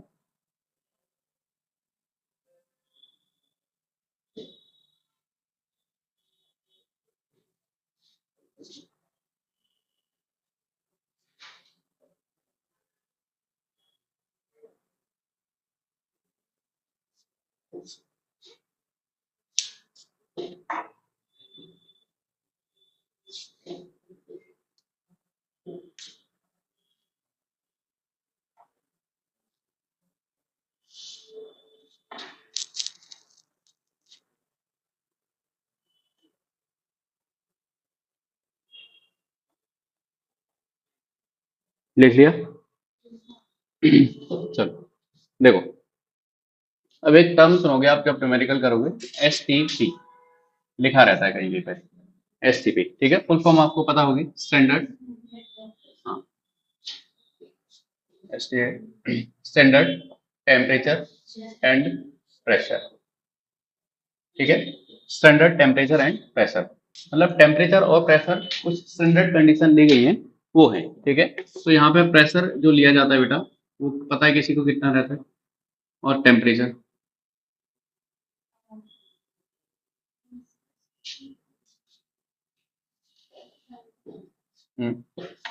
Temperature कितना है और प्रेशर कितना है, बताओ। स्टैंडर्ड टेम्परेचर और प्रेशर, ये ना दो चीजों को स्टैंडर्डाइज किया जाता है।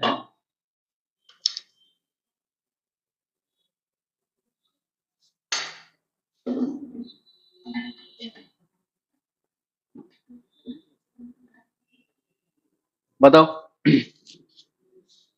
देखो, जो नॉर्मली प्रेशर रहता है ओपन इन्वायरमेंट में कितना है, 1 atm, ठीक है, वही प्रेशर 1 atm। और टेम्परेचर लिया जाता है बेटा 0 डिग्री सेल्सियस या फिर 273 केल्विन, ठीक है। क्योंकि जो आइडियल गैस इक्वेशन में आपको वहां पे केल्विन में टेम्परेचर पुट करना रहता है, तो आपको केल्विन में ही टेम्परेचर रखना है वहां पे, ठीक है। तो अब आप क्या करेंगे, पीबी इक्वल टू एनआरटी में इस वैल्यू को पुट करते हैं, ठीक है। हमें प्रेशर पता है, मोल हम 1 मोल लेके चल रहे हैं, ठीक है। आर यूनिवर्सल गैस कांस्टेंट है, और ये टी हमें पता है, हम निकालेंगे यहां से वी, ठीक है। वी, वी को बोलते हैं बेटा यहाँ पे मोलर वॉल्यूम, ठीक है। वी को बोलते हैं मोलर वॉल्यूम। अब सुनना, वी इक्वल टू में क्या लिखूंगा,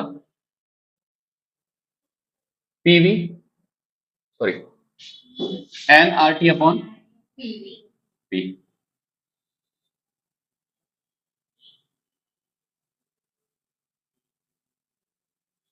N R T upon P, ठीक है।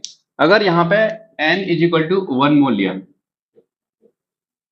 किसी गैस का 1 मोल लिया, तो यहाँ पे जो वॉल्यूम आएगा ना, वो होगा Vm, और इस Vm को बोलते हैं बेटा मोलर वॉल्यूम। क्या बोलते हैं? मोलर वॉल्यूम, ठीक है। इस मोलर वॉल्यूम का मतलब है कि सर 1 मोल का वॉल्यूम, ठीक है। तो आप कोई सी भी गैस ले लो, उसका 1 मोल लेते हो तो उसका वॉल्यूम कितना आएगा, Vm के बराबर, और Vm क्या है, मोलर वॉल्यूम, ठीक है।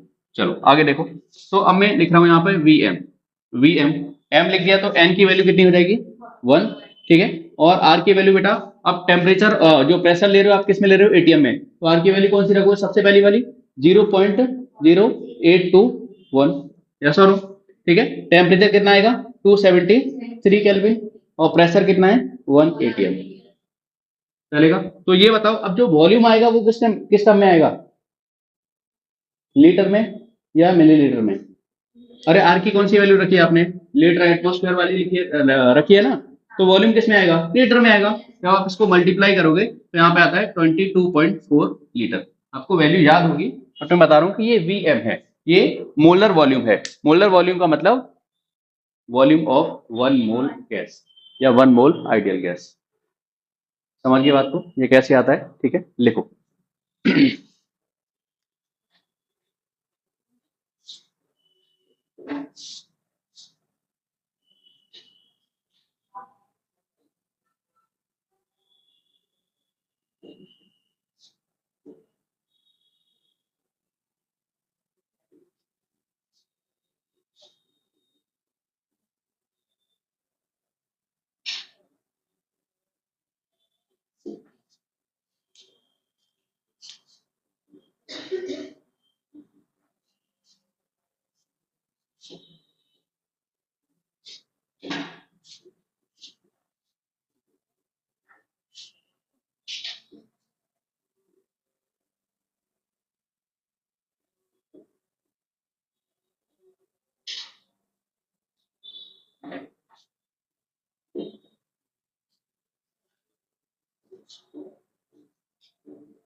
लिखो।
देखो मोल से वॉल्यूम, वॉल्यूम से मोल, अब आप इंटर कन्वर्जन यहाँ पे सीख जाओगे, ठीक है।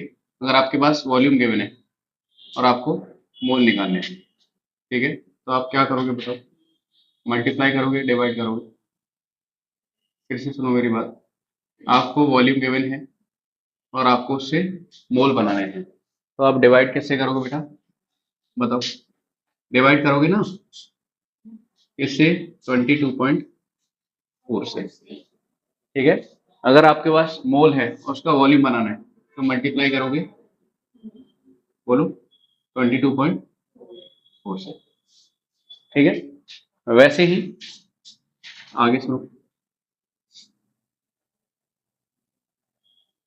देखो अब जो बात हो रही है, वॉल्यूम बेटा अगर हमें दिया हो लीटर में तो आप ऊपर वाले तरीके से जाओ, अगर वॉल्यूम एमएल में हो तो आप वही चीज 1000 का मल्टीप्लाई करके करोगे इसमें, 22,400 बोलते हैं इसको, 22400, 22400। अगर आप वॉल्यूम से मोल बनाओगे तो फिर आपको डिवाइड करना पड़ेगा, किससे डिवाइड, किससे करना पड़ेगा, बोलो, 22,400 से। कब, जब वॉल्यूम कैसे हो, एमएल में हो, ठीक है, एमएल में, मिलीलीटर में, समझ गए। और अगर यहाँ पे है बेटा तो क्या करोगे आप, मल्टीप्लाई करोगे, ठीक है, लिख लो पड़ा।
मैम की क्लास 1 बजे से है क्या?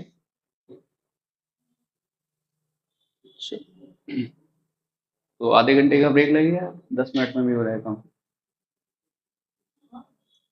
आधे घंटे का ब्रेक लगेगा आपको या 10 मिनट में भी? चलो करो, तुम कितना जल्दी लिखोगे उतना जल्दी हो जाएगा। लिखो जल्दी। ये बात समझ में आ गई ना सबको, या डाउट है? कर लोगे ना बेटा?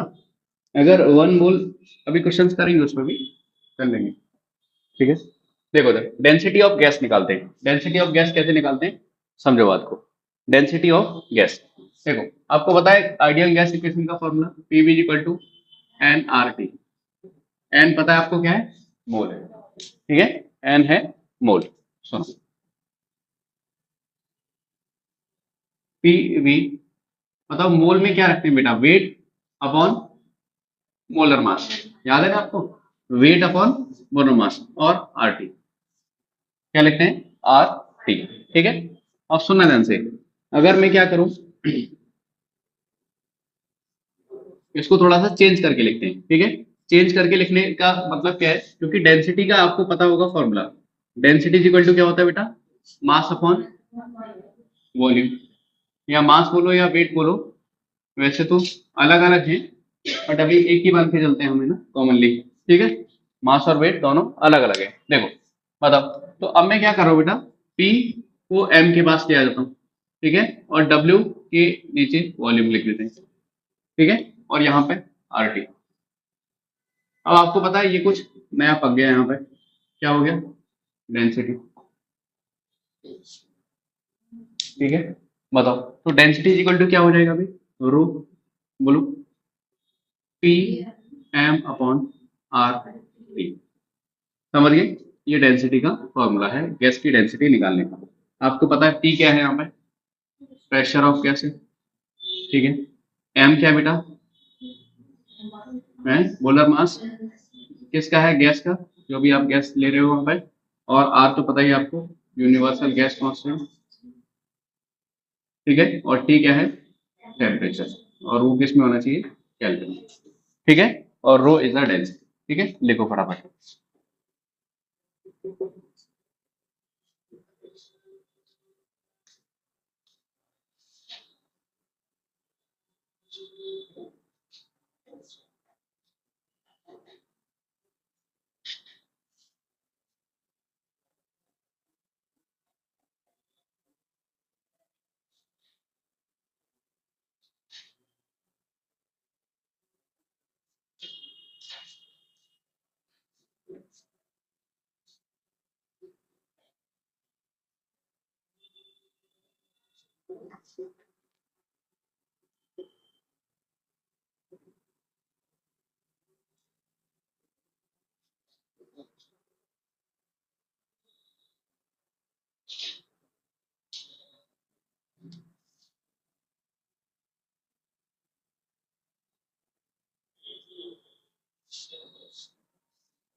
लिख लिया,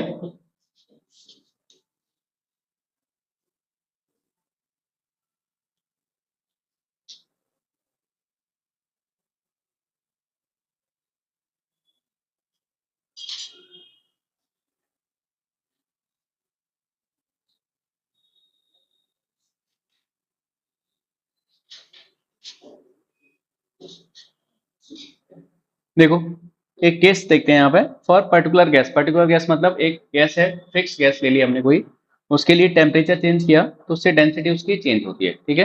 वैसे अगर मैं बोलूँ कि वाटर है, तो वाटर आप जो भी लोगे, आप वाटर की डेंसिटी सेम मिलेगी, ठीक है। बट कंडीशंस चेंज करोगे तो डेंसिटी चेंज हो जाती है, ठीक है। जैसे आप वाटर की, आइस एक फॉर्म है, फिजिकल स्टेट सॉलिड है वहां पे, ठीक है। तो आइस की डेंसिटी क्या होती है, कम रहती है, ज्यादा रहती है, कम हो जाती है, क्योंकि उस पर फ्लोट करने लग जाता है, ठीक है। तो ऐसा डेंसिटी चेंज हो जाती है अगर कंडीशन चेंज करते हैं, तो टेम्परेचर और प्रेशर की कंडीशन, ठीक है। देखो, तो अगर कंडीशन चेंज है तो आप उसको कैसे कंपेयर करोगे, ठीक है, कैसे वहां पे आपको कंपेरिजन करना है। तो रो इज इक्वल टू, आपके पास फॉर्मूला है, rho is equal to P M upon R T, R T. अब ध्यान सुनना, कौन कौन सी चीजें कांस्टेंट फिक्स होगी। अगर आपने गैस को फिक्स कर दिया तो बताओ, यहाँ पे मोलर मास उसका फिक्स हो गया, बताओ यहाँ पे universal gas constant R fix हो गया, टेम्परेचर और प्रेशर ही वेरिएबल है, समझ गए, टेम्परेचर और प्रेशर ही वेरिएबल है, ठीक है। बट अगर आपको दो गैसेस का कंपैरिजन करना है, मानो दो गैसेस की डेंसिटी का कंपैरिजन करना है, दो गैसेस है, मतलब यहाँ पे मानो एक ही गैस को फिक्स कर दिया तो एक अलग बात होगी। अगर दो गैसेस की डेंसिटी का कंपैरिजन करना है तो आप क्या लिखोगे, rho one upon rho two equal to क्या लिखोगे बेटा, P one M one upon R T one, ठीक है, पहली गैस के लिए। दूसरी गैस के लिए क्या लिखोगे बेटा, P2M2 अपॉन RT2, समझ गए। आर तो यूनिवर्सल गैस कांस्टेंट है, तो ये क्या हो गया, दो गैसेस का, टू डिफरेंट गैसेस का कंपैरिजन हो गया, ठीक है। P1M1 अपॉन T1, ठीक है, P1M1 upon T1 into P2M2 upon T2, ठीक है। इफ गैस इज सेम, अगर गैस सेम हो तो बेटा रो वन अपॉन रो टू, अब क्या लिखोगे, बोलो क्या लिखोगे, एम सेम हो जाएगा, M1 is equal to M2 हो जाएगा, M1 is equal to M2, ठीक है, M1 M2 दोनों बराबर हो जाएंगे इस केस में। अगर बराबर हो गए तो वहां पे क्या लिखोगे बताओ, P1 अपॉन P2, हाँ मतलब ठीक है, और T2 अपॉन T1, बात समझ गए। लिखो, ऐसे भी कुछ न्यूमेरिकल्स आपको देखने को मिलेंगे इससे भी रिलेटेड। तो rho is equal to P M upon R T, ये फॉर्मूला ध्यान रखना है, फिजिक्स में काफी काम आता है ये, लिखो फटाफट।